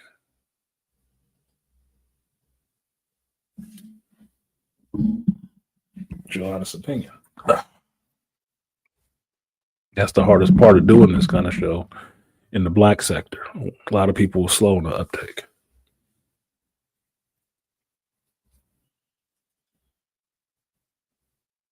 Where does the Jack come in? I see Zay Jack. Was the Jack show up? Yeah. Oh, there he is. I'm looking right past it. My bad, Jack. Click rosy lips again. Sup, Artisan. I did not see it, but I will see it tonight or Tuesday. Check it out. It's probably already been ruined. It might have been spoiled already. I like that I've seen from different reviewers that they were pushing the idea of not to spoil the movie because it is an experience. It is best experienced for yourself. You have to experience it for yourself. Someone can tell you what's happening in the movie. They can tell you every beat of the goddamn movie. That is not your experience of seeing the shit. When I tell you I had chills and a hair raising on my skin, that is an experience. That is a real experience. Nobody had to tell me that shit. That's what I felt sitting in there watching that fucking movie. I'm a pretty sturdy dude. That shit was a little tense in some area. That was a stressful experience. It was stressful. I told you, now that I think about it, the last movie I had that kind of reaction to sitting in the theater was the movie Old by M. Night Shyamalan. I was having stress reactions in that movie for real. I was sitting in there and getting like, what the fuck, dude? Am I palpitating? What the fuck is going on? I had to go outside. I'm serious. I had to go outside for a minute and drink some water. I was having stress reactions in that movie. That shit was stressful. That's a movie most people ain't even seen. That shit, you have to experience something like that for yourself. That cannot be told to you. I told you what was going on with me. That doesn't give you that experience. You just heard a story from somebody. You have to have that experience for yourself to see if it even bothered you like that. But the fact that I just told you about it means that I already changed it for you. You'll look to have that experience. You won't have it yourself. That's why I don't believe in spoiling things. The act of telling you about it spoils it for you. Because now it's a program response now. Now you know you should have this reaction too because I had it. That's why I don't believe in spoiling shit. You have to have your own reaction. If it lines up, mirrors, cool. But if it come out of your mouth just the same way it came out of mine, you were spoiled. You were spoiled. Artisan, go see The Shining. Classic. I know what it is. I know what it is. I've just never watched the whole thing from beginning to end. Never have. I've seen it through the years in bits and pieces. Bits and pieces of it. Referenced in other movies and shit. I just never have sat down and watched it. Straight through. I know Jack Nicholson, Shelley Long, the creepy little kids and all the rest of that shit, the hotel, the snowed in. Yeah, I know. Stanley Kubrick, like Stanley Kubrick movies. I just have never watched it all the way through. Not that I was too scared. I just never seen it all the way through. like a couple years ago when Dr. Sleep came out. I knew exactly what that was about. That's why I wanted to watch it. I just had never seen The Shining all the way through. Rosie said she was going to ask me out. Damn, you hella progressive. Don't let the women of the other, high mind folks hear about that. Might lose your credentials. You can go. You ain't scared of shit though. Fuck fun is that? You be like sitting in the movies with a dude. Like, she ain't scared. This is kind of why you take chicks to horror movies. Because you kind of want them to be scared. If they're not scared, the fuck they at the horror movie for? Kind of ruins the fun. Oh, shit.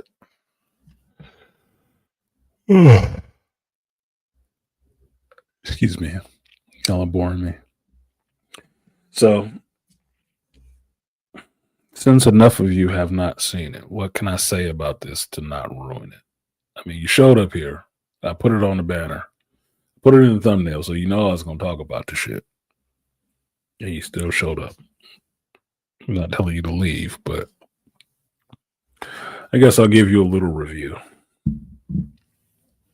The easy review. The easy review is the non-spoiler review.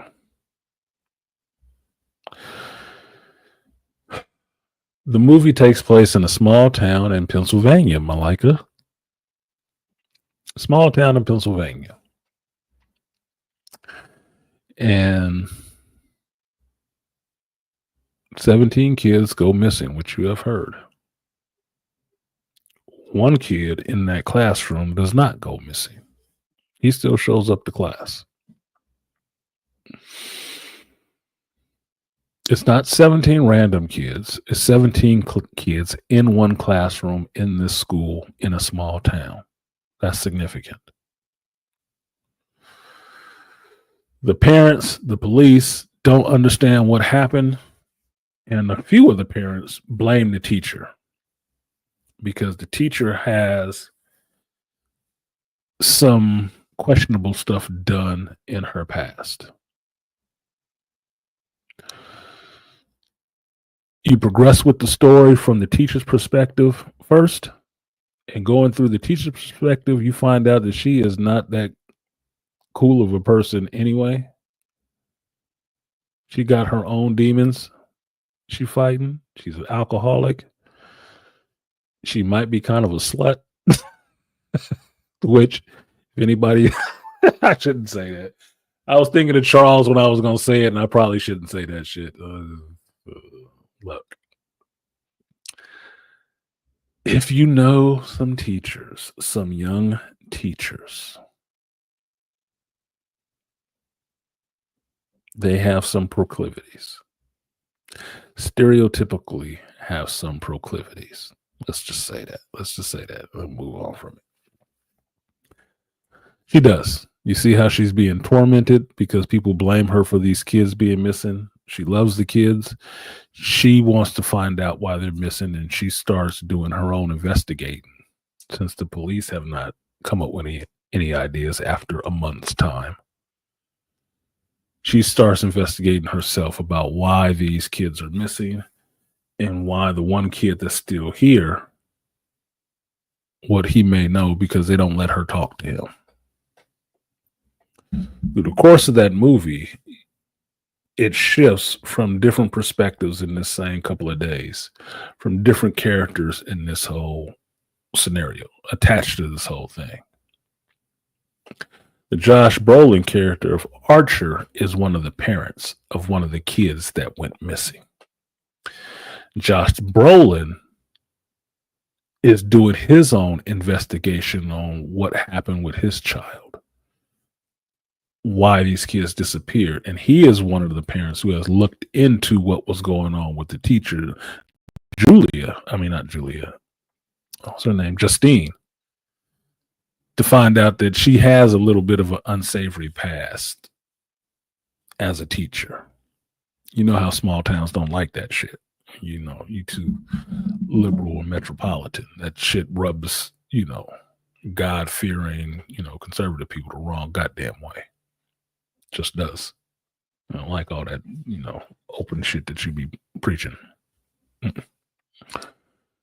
So he is on that. He wants to find his child. The police are not doing enough, so he has his own investigation going on. These two intersect or cross over each other because he blames the teacher. You see how the missing of his child really affects him. Now, this is the part where you see this comes from Prisoners. The Archer storyline is basically Hugh Jackman's storyline in Prisoners. Archer is a contractor, drives a brown truck. In Prisoners, Keller, Hugh Jackman's character, is a contractor who drives a red-brown truck. I believe they're both in Pennsylvania, too. Hugh Jackman's character in Prisoner, when his child goes missing,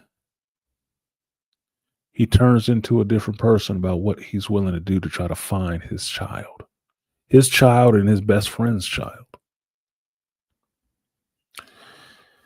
Archer in Weapons, Josh Brolin's character, his child goes missing. He can't even do his job correctly anymore. It starts consuming him to where he starts investigating and talking to other parents whose children are missing too to try to figure out what the hell is going on. And he's doing this on a daily basis. This is where it pulls from Prisoners. Okay. Now, you can say it's copying. By a lesser person, it would be copying. They would just copy it straight up. This is a setup for a character where they're taken from somebody who did it very well, and you just using that as a setup for the most part. Right. Not the same universe.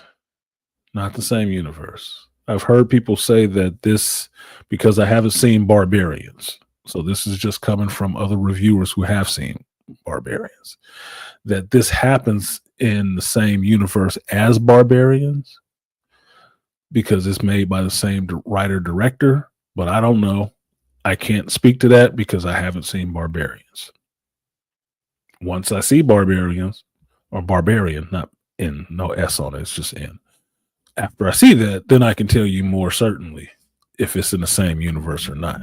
But cinematically, if some weird shit is happening, if it's not Castle Rock, it's fucking Pennsylvania, okay? That was a conversation at the dinner table after seeing this movie. Like, this is why I don't want to live really anywhere back east. It's too much dead shit going on there. It's too much weird shit. It's too many people have died on that coast through settling and coming over here to the Americas. It's too much old shit over there. And the further back east you go, the older the stuff is. It's more spirits, more ghosts, more weird shit. I'll keep my West Coast, okay? Oldest things we got over here was some fucking 49ers and shit. So, and Native Americans, so we good. Got no shit that jumped off of somebody's ship coming from the old world. Like, oh, I'm here now. I can feast. No, I'm good. Now, the next character in this is Alton Ehrenreich's character of Paul, who's a police officer. Paul's character is interesting. Excuse me. Perps. This part also, in some ways, has shades of Prisoners too, to where Paul is kind of like Jake Gyllenhaal's character of Loki in Prisoners, a police officer who does want to find these children as well. Where it deviates is that Paul's character is kind of a sad character. Jake Gyllenhaal's character in Prisoners is serious. He doesn't really have a family and stuff like that, but he has quirks and tics. You can tell. If you don't know how good of an actor Jake Gyllenhaal is, watch Prisoners. It's on Prime for less than $4. So some of you cheap motherfuckers can actually pay for that shit if you feel like doing it. And watch Jake Gyllenhaal's performance of that character. What he does with his face, how that character listens to people or looks at people. It ain't Bubble Boy. It ain't Donnie Darko. Not even Nightcrawler. Ain't even Prince of Persia. These are all movies that Jake Gyllenhaal has been in where you can see him playing different roles. Right? Different characters. Watch his face, watch his tics, watch how that character interacts with people. Personable, but there's something off about him. Alton Ehrenreich's character in Weapons of Paul, he's just sad. He is a recovering, what I would say, alcoholic. Trying to repair his relationship with his wife, girlfriend, who was the daughter of the police chief. You fucking up. And he has a bad day at work. He's not a detective. He's just a regular beat cop, but he does want to find these kids too. And the way his shit goes is sad. It is. Now, to me, one of the standout characters in this was the character of James. And I forget this actor's name. But James is a tweaker. He is. He's a homeless tweaker. And he injects comedy more so than it was already injected in there into this movie, which is why, Herb, I can't say it's strictly a horror movie. It's not. It's suspenseful. It's a thriller. Yes, you can get a jump scare or two out of it, but it's not really a horror movie. In the same way, Sinners was getting written off as a horror movie. Oh, it's just a horror movie. Oh, it's just a vampire movie. It is a lot more than that, motherfucker. Corey from Double Toasted pointed this point out that Sinners, you showing up for a horror movie, yeah, you might get the idea there's vampires in it, but it had a whole musical number in the middle of the shit. Like, huh?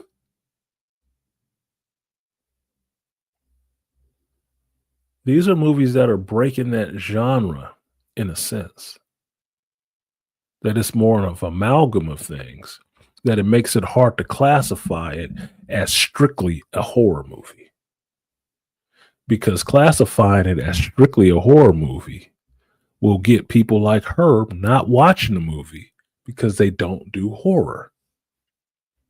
But it's not really a horror movie. Having seen the movie, I can tell you there's probably one area of actual horror in this shit.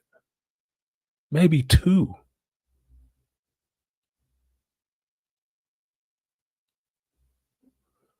But if you watch it, if you didn't know that, you would think, oh, it's just slashers and bodies hanging. No, it's not. None of that shit. Is it a horror movie because you saw some blood? I guess. But it's more a thriller. Suspense and a thriller than a horror movie.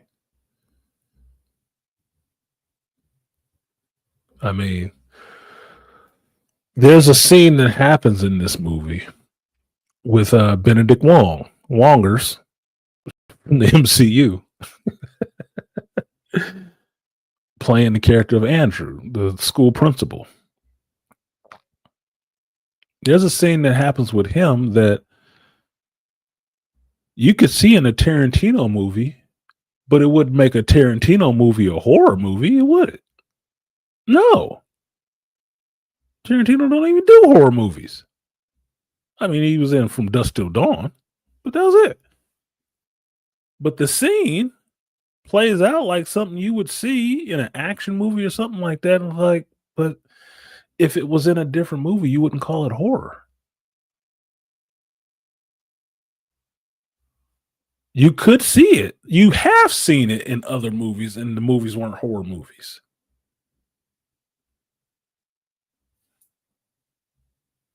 So, gross, graphic, yeah. But that don't necessarily make it a horror movie to me. So that's what I'm saying. The movie is breaking the genre up a bit. There's enough other stuff in this movie, including humor, that doesn't make it easily classifiable as a horror movie. Because understand, that's just what Hollywood puts on the movie to get it out there into the theaters and give it's a horror movie. Not really. Sinners was more than a horror movie. Weapons is more than a horror movie.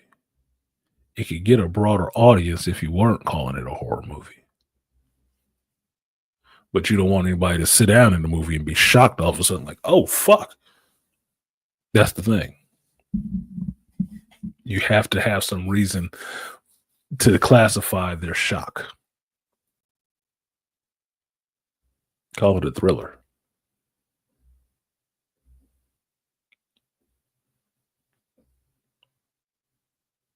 Like Zodiac, Copycat, Night Moves, thrillers. You know something sketchy is going to happen. You don't know why it's happening, and you don't know who's doing it. But that's the suspense, and that's the thrill when you figure it out. This movie is a thriller, a suspense thriller. It may not have super strong performances, long monologues like it's a drama, but what happens in the movie is dramatic and is suspenseful and does give you that, oh shit, this is not good. This is not good. You will be tense. Now, the tweaker, James, in the movie, I thought his part of the movie was fun. I really did. Because it gives you the perspective of a tweaker. Which is kind of hilarious. Not that they're tweakers is hilarious. It's sad, but seeing it on screen, y'all been around. If y'all old enough, you've been around crackheads and shit like that. Some of the shit they do out in public is funny. It is. If you ever talk to them, some of the shit is funny that come out their mouth. The normal functioning ones, right? Not the Night of the Living Bassheads ones, but just the ones that's out there hustling and talk to you, dance before you wash your windows or cut your grass or something like that, so they can get some money for the next hit. Those are actually entertaining. They have personality. They do. They ain't the Walking Dead yet. They still got a little bit of personality. That's what this character of James is. He's a tweaker like that. And seeing how he thinks about things, how he notices things, lets you understand this is just a different way of living. But I appreciated his perspective in the movie because everybody else's perspective had all their shit together pretty much. They have houses. They have loved ones who care. They have cars and shit like that. This is the only person's perspective that you see that doesn't have shit. Don't have shit but drugs in a tent in the woods. He living rough. But he out here dealing with these people in his goddamn community trying to do what he do to survive. As simple as walking down the street on a cell phone, pulling on every car door he comes to because some people don't lock their goddamn cars. And he finds one that's open, He in that bitch. I saw that shit and I had to laugh to myself about when I got my car broken into. It wasn't really broken into. I forgot to lock my doors. And I parked my car in the bank parking lot near the comic shop. I'm like, oh shit, I forgot something. I went back and my doors was open and my brown coat in the back that I loved, that was in the back seat, loved, was gone. I'm like, motherfucker. God damn, that took no time. Did they see that on the cameras? Don't matter. Don't matter. If you got some sketchy people in the neighborhood and you get caught slipping like that, they will be in your shit. I got a whole video of some homeless person being in the window of my car when my window was broken. And I had to still go to work. And it was cardboard on the window. They was in that bitch. Sunglasses, charm necklaces hanging from the visor, not the visor, but the rear view mirror and shit. They was in there. They got that shit. I got a whole video of it. It's just what it is. Y'all are not doing shit. Dead chat. I must be boring as fuck. I could shut this shit down and go back to sleep. I don't know why I show up early.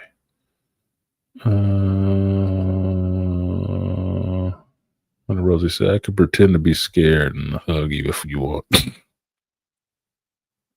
I'm not scared. What kind of unsavory past are we talking about? The ideological kind, pedo kind, or criminal kind? Ideological. She fucked around with a teacher at her job. And people think she was too involved with the students, meaning she would drop kids off that their ride didn't show up. She'd drop them off at home, or she would do things that you would actually in a different community would champion the teacher for. But because she's a new teacher to the area, she hasn't been there that long. She's new. You know how they look at new people in a small town. Suspect. And she liked to drink. She likes to drink. But if you know teachers, you know they have to drink. That job is stressful in a whole different way. I can remember when I saw one of my daughter's principals. It's a Friday. I think it was going to be a long weekend or whatever. And I went to Bevmo to pick up some libation. And sure enough, I saw my daughter's principal in there. And she was two-fisting 2 big bottles of alcohol. Why? Because I know that woman be stressed. And she was going home. She wasn't even married. She was going home for the weekend. She about to tank up. Stressful job. It's like being a cop. You got to take the edge off in some kind of way. You just have to be disciplined about it so you don't turn it into a problem.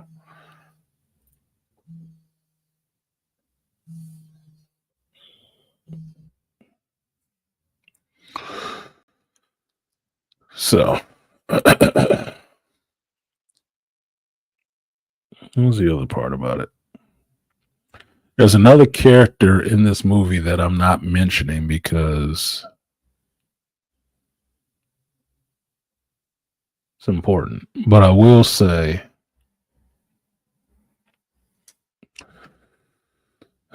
okay, Dr. Rosie, you were elementary school principal for 19 years.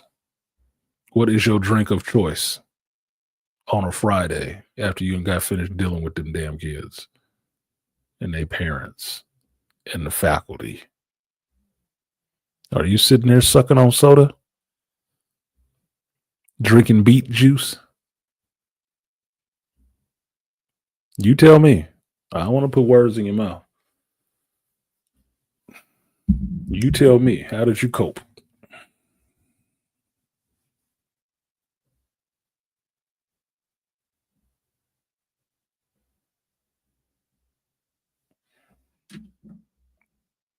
Hard liquor.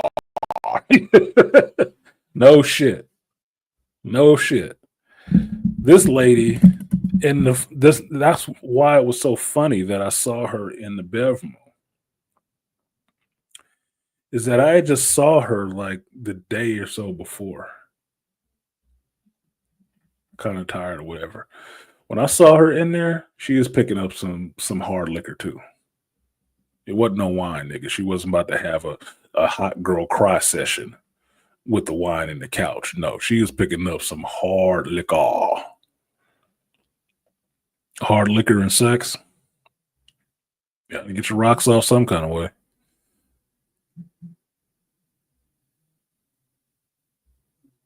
She was picking up some bottles of some fucking vodka. She was picking up she was a white lady, so she was picking up some hard shit. And I was damn near impressed, like, she's about to get fucked up. I had to tell my daughter. I told my ex-wife at the time, told her, man, I just saw Miss So-and-so at the Bevmo. What was she doing there? Picking up some liquor? Picking up the liquor. I knew she got drunk. I would. Fucking beet juice, wheatgrass, fucking parents up there getting on her goddamn nerves. Hell yeah, I had to drink in the office. Soon as school was closed. All these fucking kids gone.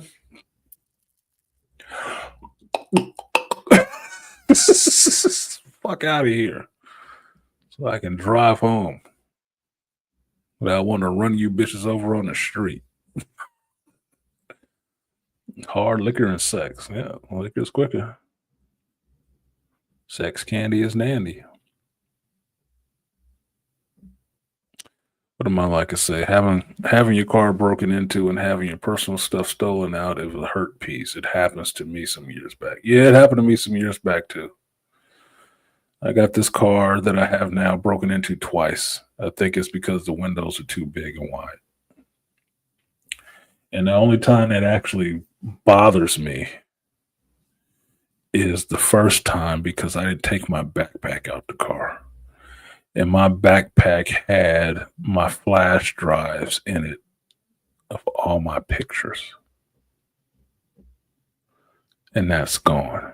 There was nothing in the backpack. It was paper, drawn paper, pens, notepads, just shit that ain't worth money. Right? Which means they took the backpack and probably dumped that shit out and threw it somewhere.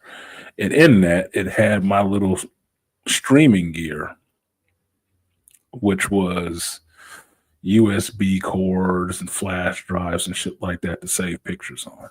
One of those flash drives had all my nudie pictures, my sex tapes, which some of those I missed, and all my pictures from my past, my kids' graduations and shit like that. Shit that I can't replace. And is no copies of. That's what I miss. The window can get replaced. I got a new backpack the same day, the same model. I still have it now. I can't replace those fucking pictures. That's the part that pissed me off. And I kicked myself because I knew I left that bag in the car because I was tired and I was being lazy. I should have took that motherfucker out. And not realizing these motherfuckers that stayed next door to me, sketchy, possibly tweakers, saw that it was making note that I didn't get out the car with my backpack. And in a residential neighborhood, they busted my goddamn window and took it. It was either them or my fucking roommate. Because he was the only one up around that time. And he didn't see anything.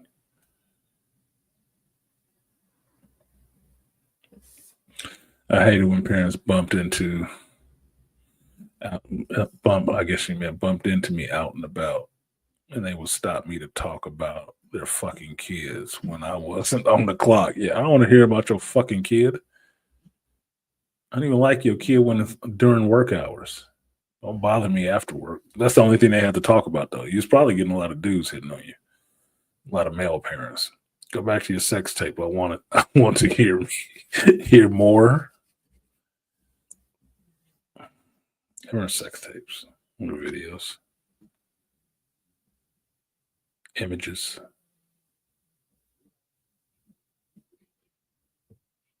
Yeah. I lost a lot of shit. I lost a lot of pictures. I like pictures. I lost a lot of pictures. Out there in the world somewhere. Maybe they have somebody landfill already. Because that was years and years ago. Oh well. From experience working with unruly ass kids in Parasite can lead to bad habits, luckily sparring and grappling help. Yeah, because then you can punch them in the throat. I work with unruly kids. Parents were a problem too.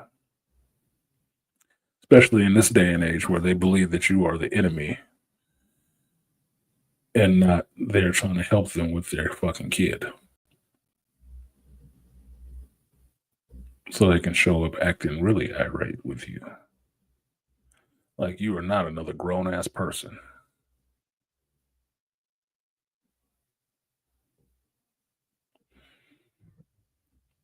Calm down.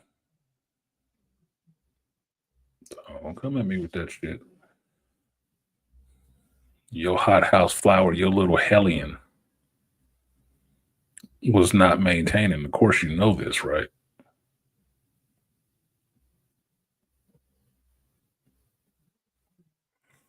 Yeah. But, oh, excuse me. It was interesting. It was a good movie. So that last character I'm not mentioning, you have to watch the movie to see. But I will say I did see something that another reviewer had pointed out. And one of the things online is that Josh Brolin's role was initially pitched to Pedro Pascal, who passed on it. And I can see that. Why? Because there's a part in the movie where they talk about these cordyceps and parasites and stuff. Now, when I hear cordyceps now, the first thing I think of is Last of Us. First thing I think of is Last of Us. And since Last of Us is a show now, I think of Pedro Pascal playing Joel. I can see him being slotted in there real easy. Real easy. And I think that's why the whole cordyceps thing was even put in there. As a wink and a nod, like, hey, this is Joel. You know, if he would have took that role. That's fun writing. So I can see that. I like Josh Brolin a lot more. He fit the role to me a little bit better. Because how he was dressed and stuff like that, the parallels would have been drawn. If Pedro Pascal had played that role the same way the character was dressed, he just would have looked like Joel. That's all it would have looked like. Right. So it's good that he passed on it. I like Josh Brolin better. The other one was watching Benedict Wong play the character of Andrew. I had this feeling in the movie watching it of an actor who could have played this role. He seemed like he was playing this role like this actor. And the actor I had in mind was what I found out after seeing the movie and find out that who else was up for this role. It was Brian Tyree Henry. And I'm like, oh, I could totally see that because that's who I was thinking of. Watching the performance by Benedict Wong and the character, how the character was played, I'm like, yeah, that could have been him. And sure enough, find that after the movie, that was somebody who wanted that role and he passed on it. And I said, well, I think I know why he passed on it. And nobody else said this. I said, if Brian Tyree Henry had taken that role, you know, this would have been like the second time on screen that he was playing a gay man in a couple. You know that, right?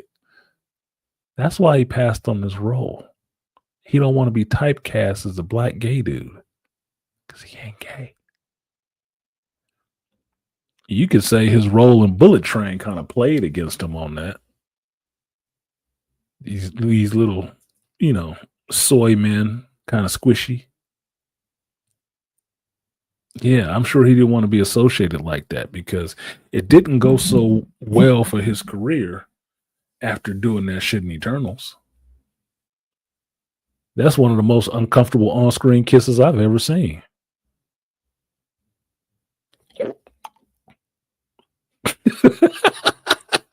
You didn't want to do that shit, but they were paying him. And so somebody else jumped up with another role for him to be the gay man again, and he passed on it. Like, yeah, he should. How'd you put him there like that? And it's kind of a joke in the scene itself because it's two gay men sitting there eating a boatload of fucking hot dogs, watching a movie on parasites. I'm like, is that supposed to be a joke?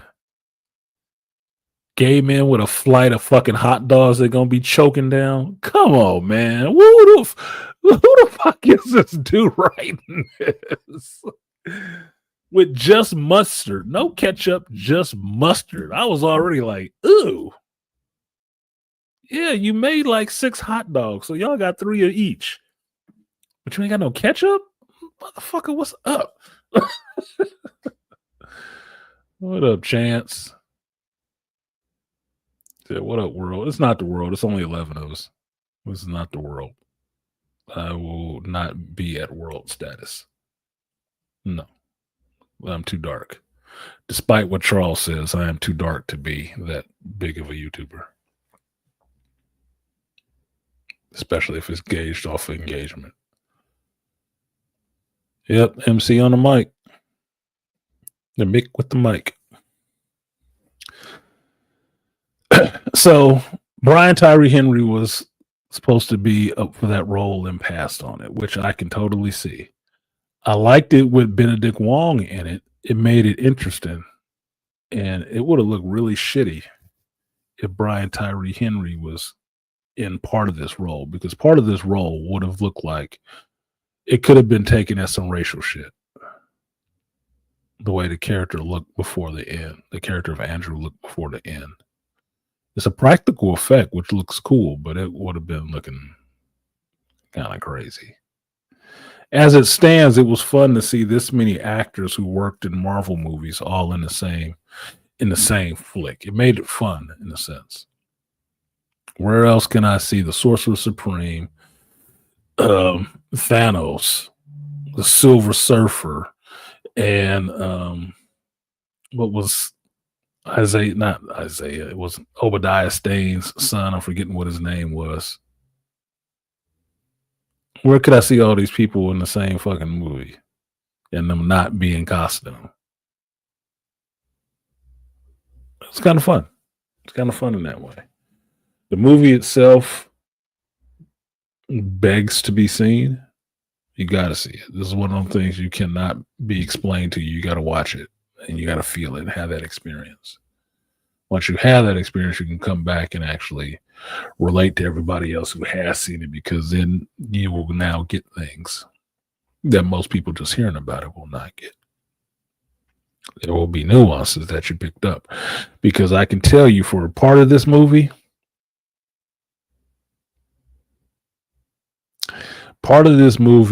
looked like a creepy version of Ferris Bueller's Day Off, which was hilarious to me. It was hilarious because that was the first thing I thought it was like, Ferris Bueller's Day Off. It's funny. It's funny. Oh, thank you, Doctor. Look, you're giving me movie ticket money. I appreciate that, Namatha. Let me show you some love. Power of one, the power of two, the power of many. The power of one, the power of two, the power of many.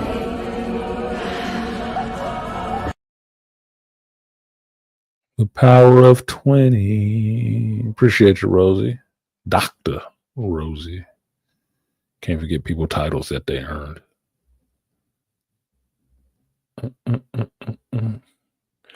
All right. So what is it? 240? I'm going to go ahead and drop this link in there. Maybe run this for an hour.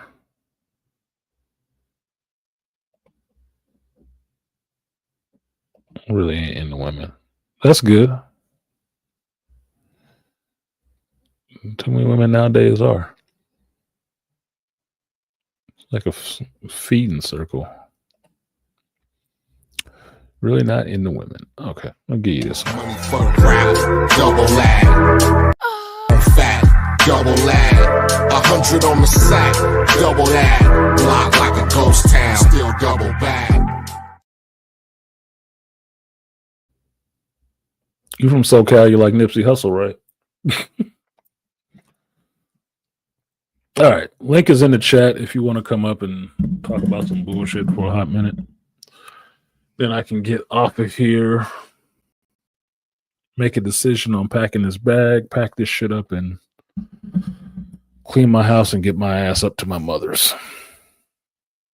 I have a little bit more energy than I did yesterday. I do like money. A woman says she does like money. Thanks for letting me know water is wet. I really couldn't figure that out.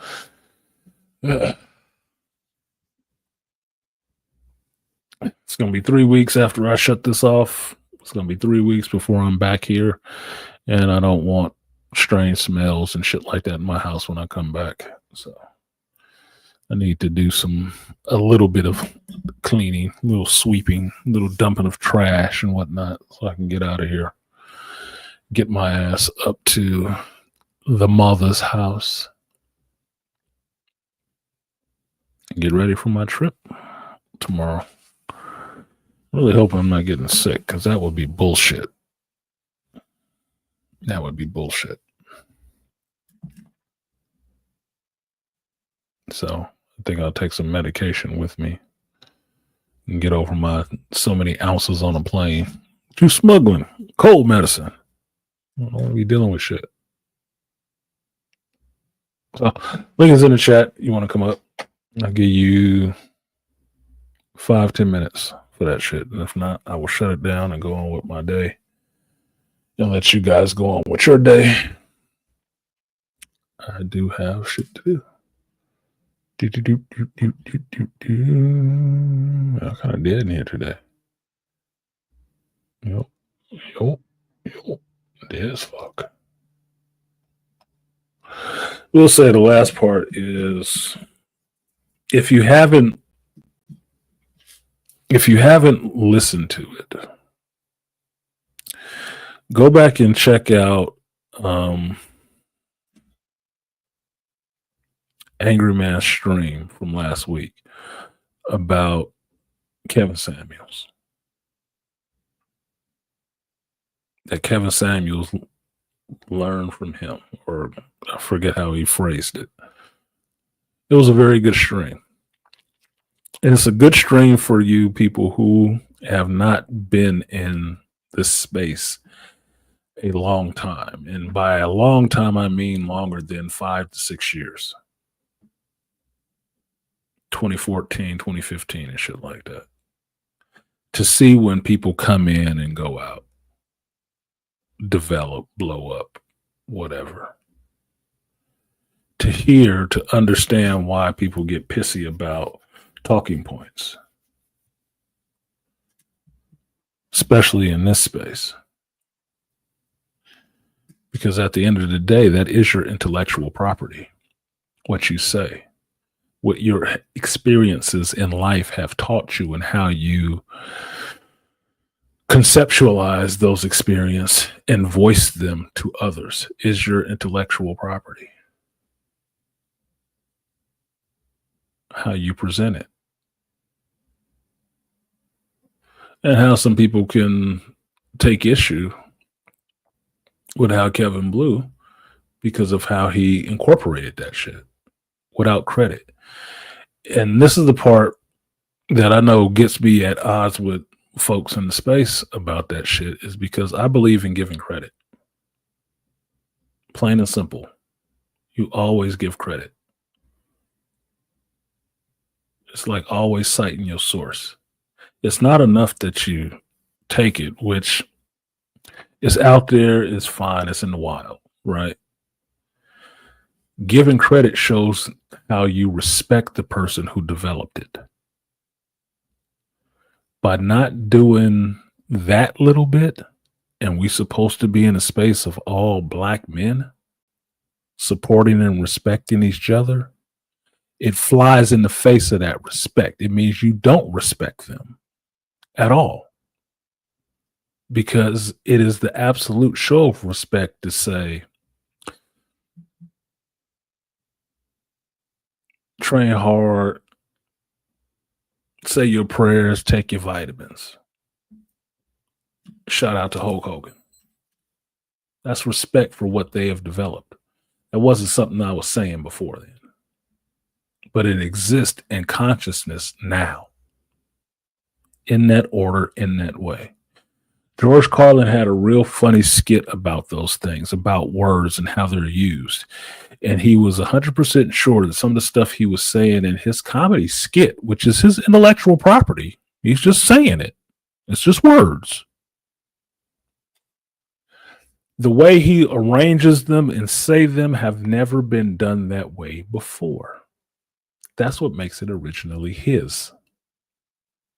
And that's why if you say a George Carlin joke, you usually have to give him credit for it. Now, credit is not just reserved for the people of some standing.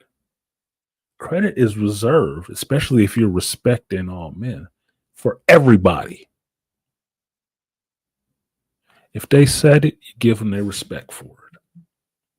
Because it's not yours. You didn't come up with it. The fact that you think you can take from people and not give them respect for their thoughts, their ideas, because they're not of a higher status enough to give a fuck about that, or they can't do anything for you, is in fact disrespectful. It shows how much disdain you actually have for men, their thought process,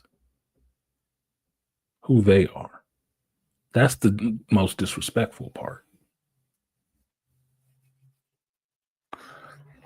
Yeah, it's all well and good to be out on YouTube and saying stuff that resonates with people. It's all well and good. It's something completely other to not give them the respect when you take and use that shit. That was my only problem I had with Kevin. That everybody in the space knew where this shit was coming from, and it wasn't him. He packaged it better. He delivered it better. Or in his way. To more eyeballs. But you didn't give respect to who you got that shit from. That was foul. That's the foul part. And that's not saying anything against St. Kevin, as I've been calling him since he passed. It's not saying anything against him. It's just you should have gave respect, bro. That's it.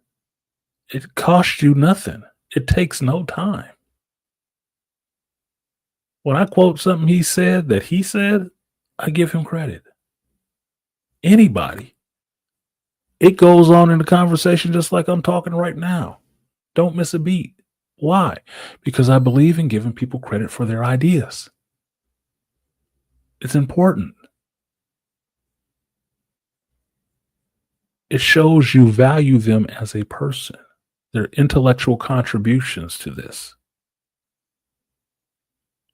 Now, the one thing I know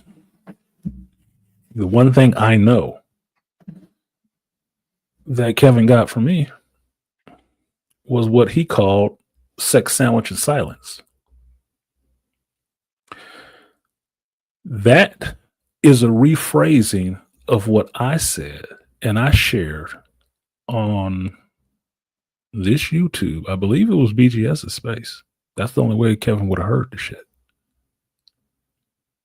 Which is what my cousin told me his mother told him. What a woman could do for a man. Feed me, fuck me, and shut her trap sometimes. That's what his mother told him. My cousin is probably at this point 70 goddamn years old. His mother is long dead from a generation that don't exist in the internet era. That shit was not floating around the internet. That is something that came from his mother that he told me, that I told you guys on here. You don't know my cousin, you don't know his goddamn mama. Rephrasing that shit and not giving credit to where you got it from is foul. Because even me give credit to my cousin and tell you the lineage, the etymology of where the fucking phrase came from. That's respect. Not doing that is disrespectful. It's very fucking simple. Yeah, you redressed it in some more polite terms, but it is still stolen idea that's not yours. And you're not giving any credit. I don't have to be a big YouTuber to get credit for what I fucking said. It's respectful of men to do that shit.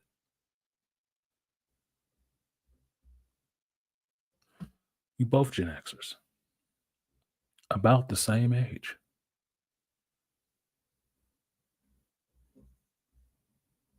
That shit is foul in a space that you're supposed to be giving other men respect. That's all I'm saying. So, listening to Angry Man's stream, I was there for that.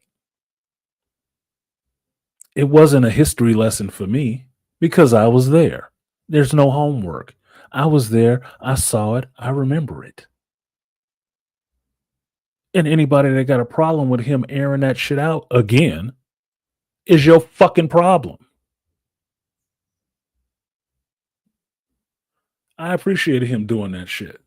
I did. I appreciated him doing that stream because it's not saying anything negative about Kevin. I don't see that in any way.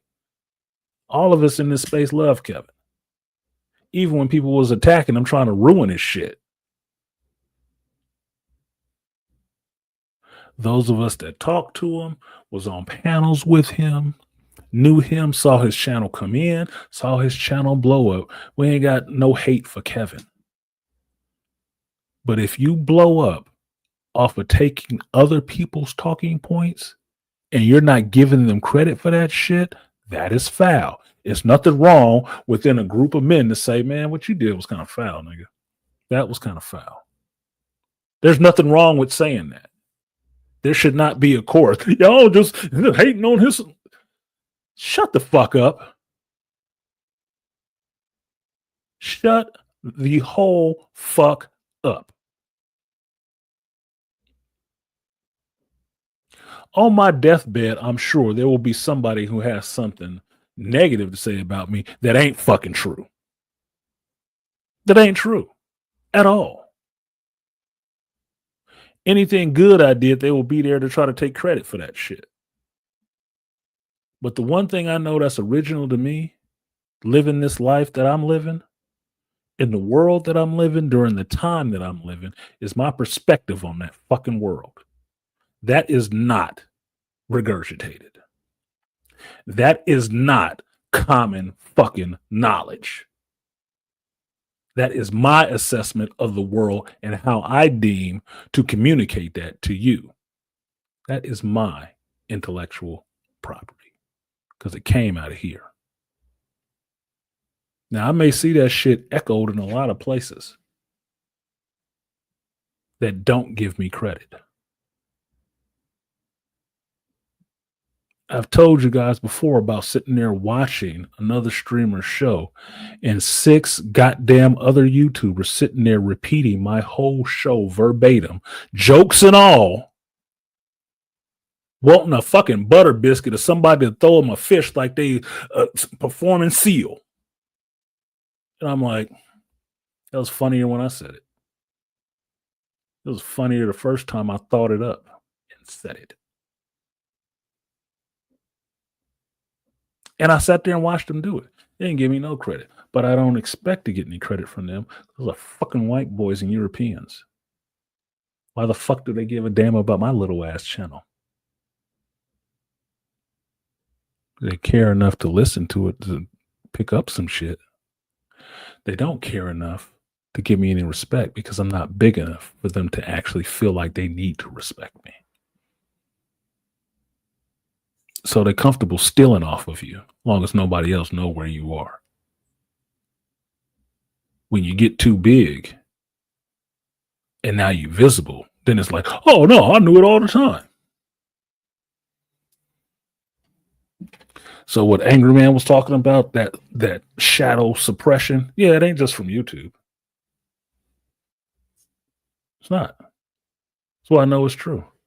I know what he's talking about is true because I've seen it happening to him for years. You know what the cheat code was, how he got around that shit? It wasn't just grinding out his videos like he was doing. No. Shorts. Shorts got him around all that cloud of behind the scenes backstabbing and shit. Because it was a bigger pool. And you can't control everybody in that pool. There's people who don't listen to, don't know, can't point a finger to the manosphere at all. Especially not the black manosphere. Who know who the fuck Angry Man is. Because they saw his shorts. And his shorts, him being himself, made them laugh.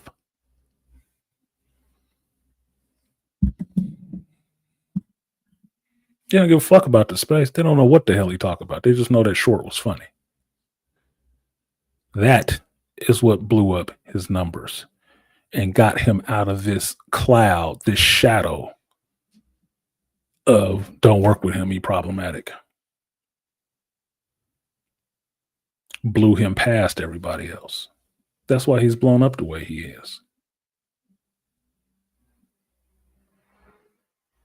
It wasn't because he wasn't grinding it the fuck out either.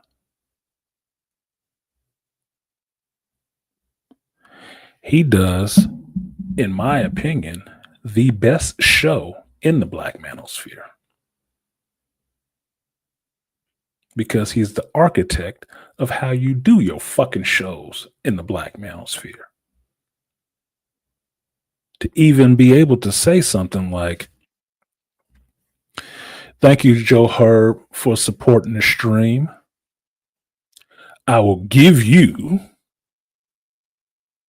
the double up. Appreciate you, Herb. Money for the crowd, double lag. I'm fat, double lag. 100 on the sack, double that. Block like a ghost town, still double back. He's the architect for why shit like that can be done. Because he was the one out there first shaming the audience for not supporting content creators. Especially black ones. When you in the black manosphere.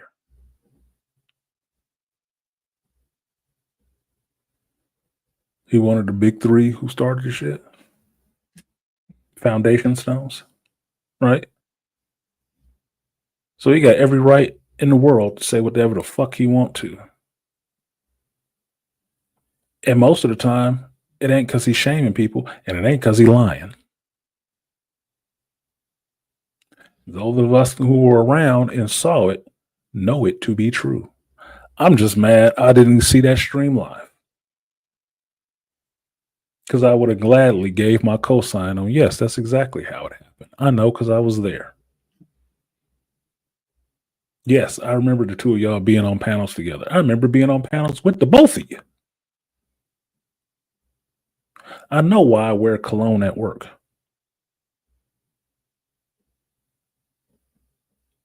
After I didn't. Because I didn't think it was useful. And I remember why I was told it was by Kevin. I remember turning people on to him before he blew up. At my job.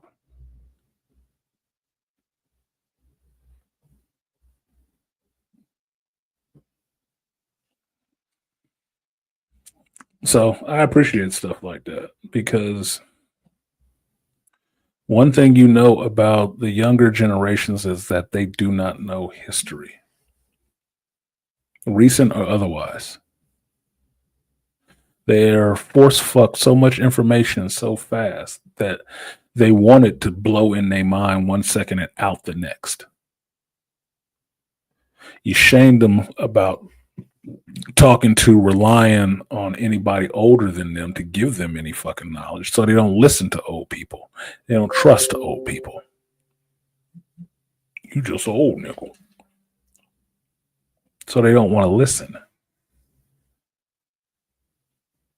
So be damned if they're going to go back and listen to any history on even the spaces they like to frequent. They come in here charged up like a useful idiot and then always have to be corrected about how this space works, who the players in this space are, and why they're there. And it's a new one, a new outspoken one every 2 years. You ask me how I know.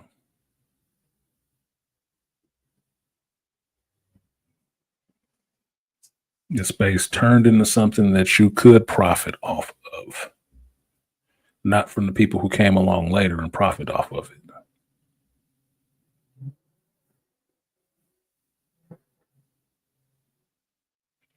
Some of us remember these days. A lot of us don't.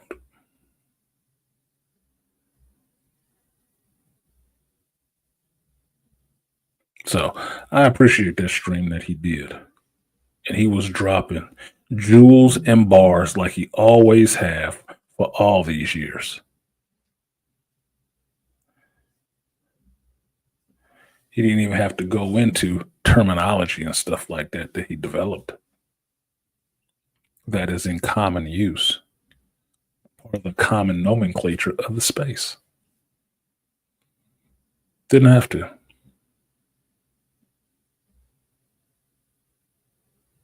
But Johnny come latelys will think that everything sprung from the font of Samuels.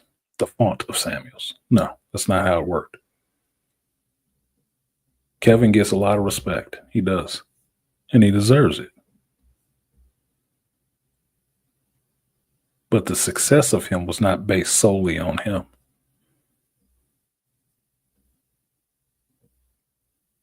Especially when you can point to people that you know he took that shit from.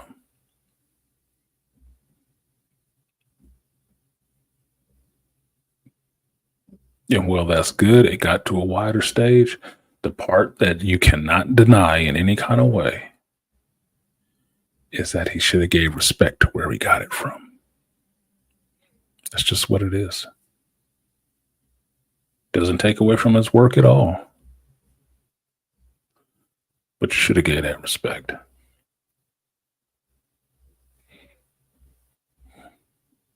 Simple thing. That would have cleared up all of that shit. It wouldn't have been an issue. People still would have been friends with who they was friends with. Because it wasn't that jockeying and that constant, like a reformation in a religion, the constant fractioning of alliances and shit like that in the fan base of splitting everybody up to where you can't talk to certain people about certain things and certain people don't fuck with certain people because of such and such thing. It all sounds like juvenile high school shit to me.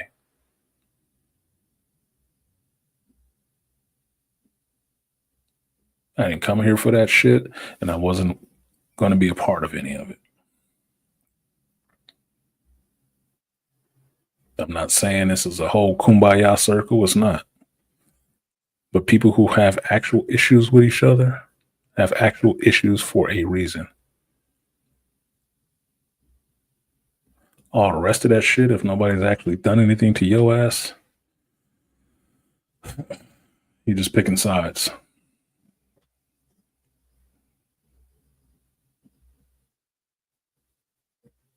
Any beef that I've ever had, or not even beef, I can't even get to the level of being called beef, but issues I've had with brothers, I've dealt with brothers.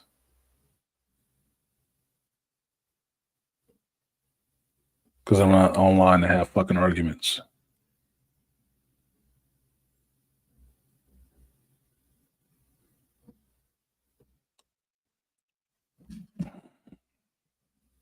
I'm here to work with brothers and give them the respect they deserve of actually hearing them out and giving them credit for their ideas. Because just like I'm doing at work, the real ideas that's going to move the needle and change this shit ain't coming from the higher ups.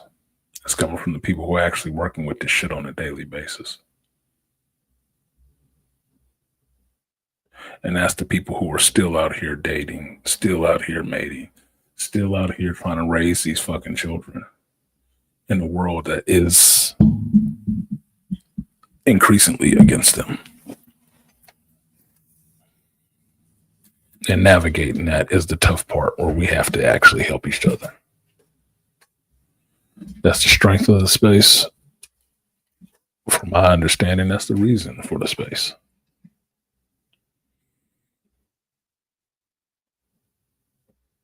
And for one of the founders of the space coming back and having to give you his account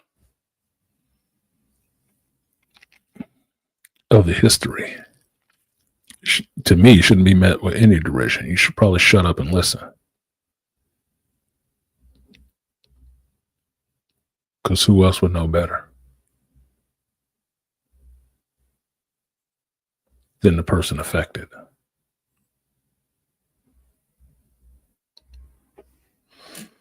Just saying.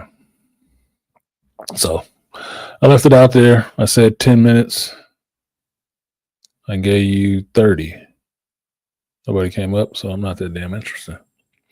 So I'm going to go ahead and get out of here.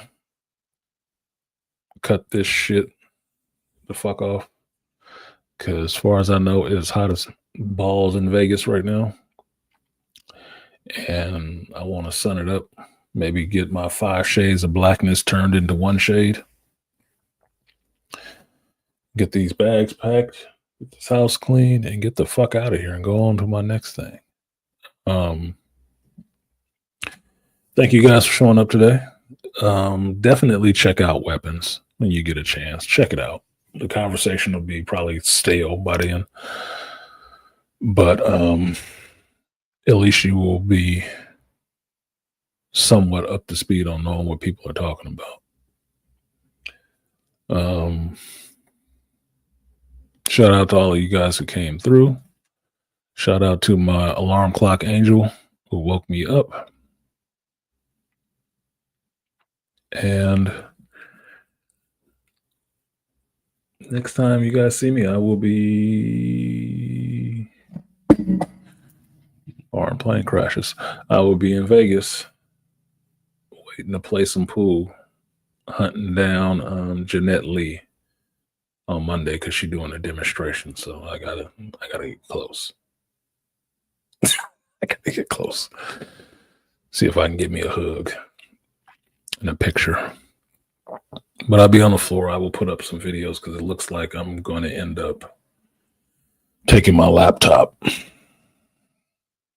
Looks like I'm going to end up taking my laptop. So I can do a video. I don't want to spend that much time sitting in front of a fucking computer on vacation, but I do have some work I need to check in on. So thank you guys for coming through. I have been Artisan MC. Excuse me. This has been the Hero's Journey. I do this every Sunday, hopefully at 8 a.m., where we talk about geekdom, life, and everything in between.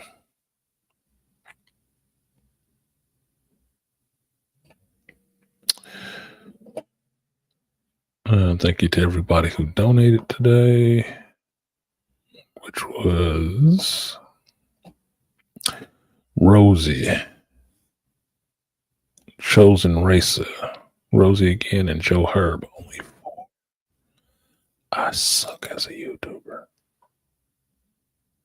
Damn. I really need to come back with tits in my next life. It's a lot easier.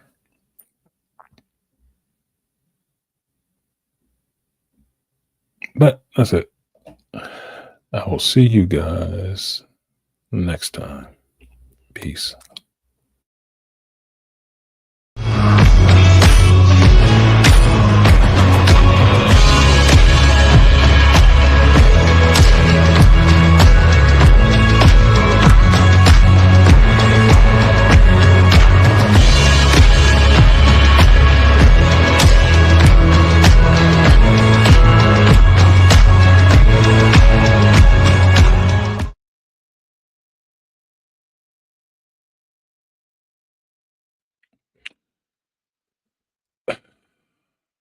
pretty late, blood boiling. That's why you guys have to.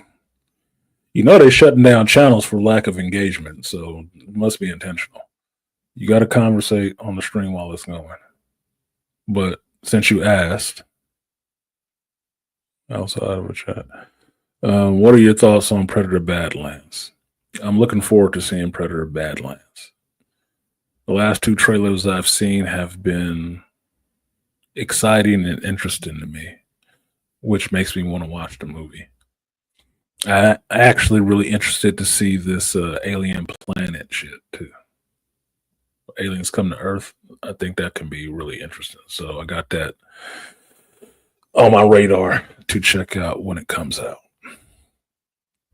But there it is. The question was answered. It didn't cost you anything on the free ski. So, peace. Catch y'all next time. 1, 2, 3, ho!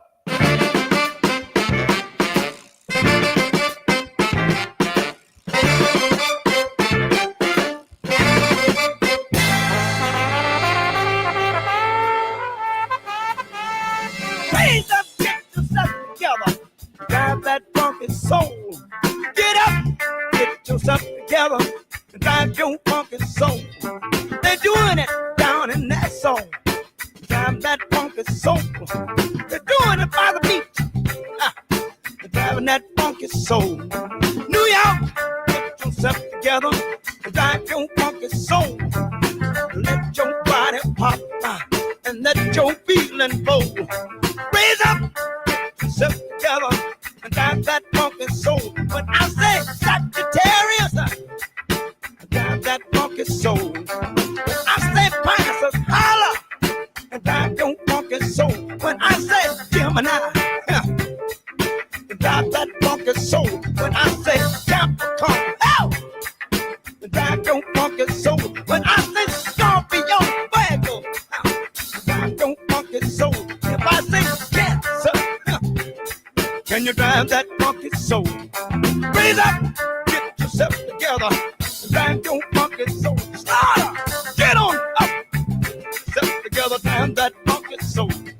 Leo, get yourself together, drive your funky soul.